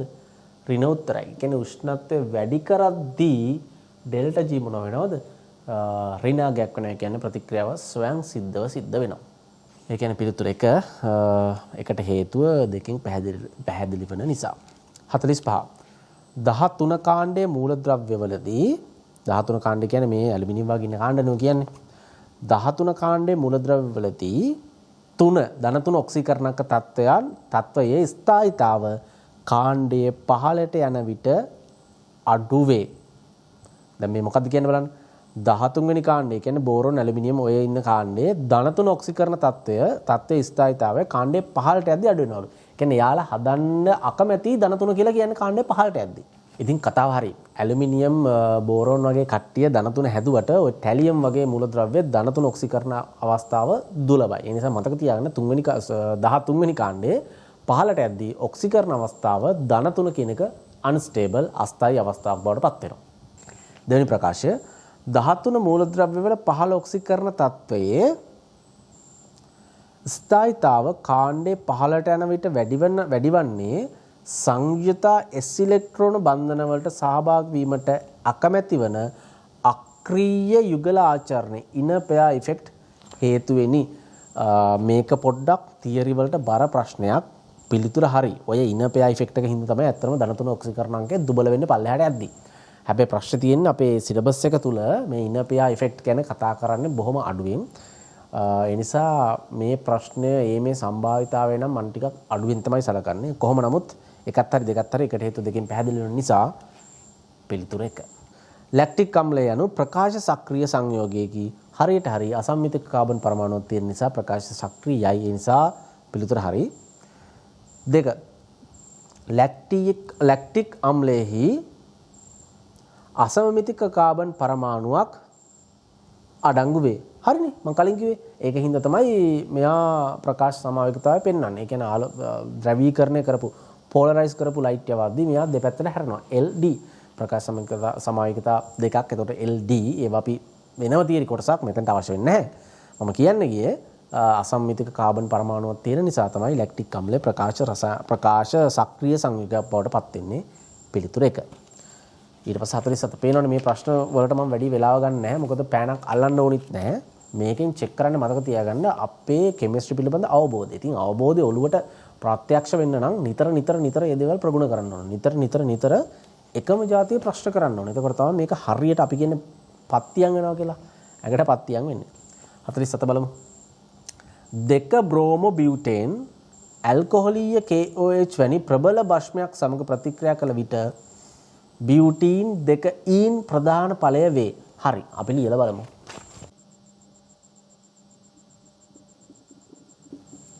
මෙයා තමයි 2 බ්‍රෝමෝ බියුටීන් කියන්නේ. මෙයාට දැම්මොත් මධ්‍යසාරීය KOH. මෙයා ප්‍රතික්‍රියා කළොත් මෙන්න මෙයා ගැලවිලා HBr විදිහට එළියට එනවා. මෙතෙන්ට දිත්ත බන්ධනයක් ඇඩ් වෙන්නේ මොකද්ද එතකොට CH3 C දිත්ත බන්ධන C CH3 2 බියුට් ඊන් බවට පත් වෙනවා. නැත්නම් බියුට් 2 ඊන්. එතකොට පිළිතුර හරි. ඒ කියන්නේ පළවෙනි ප්‍රකාශය හරි. ඉවත් කිරීමේ ප්‍රතික්‍රියා සයිට්සෙෆ් නියමය සයිට්සෙෆ් රූල් අනුගමනය කරන අතර හරි. එයින් කියවන්නේ වඩාත්ම ආදේශිත නැත්නම් ස්ථායි ඇල්කීනයේ ප්‍රධාන ඵලය බවට පත් කරන බවයි. හරි. දැන් කෙනෙකුට හිතන්න පුළුවන් මෙන්න මෙතන HBr නැතුව මෙතනින් HBr ගැලවෙන්න පුළුවන් කියලා. එතකොට දිත්ත බන්ධන එන්නේ මෙතන.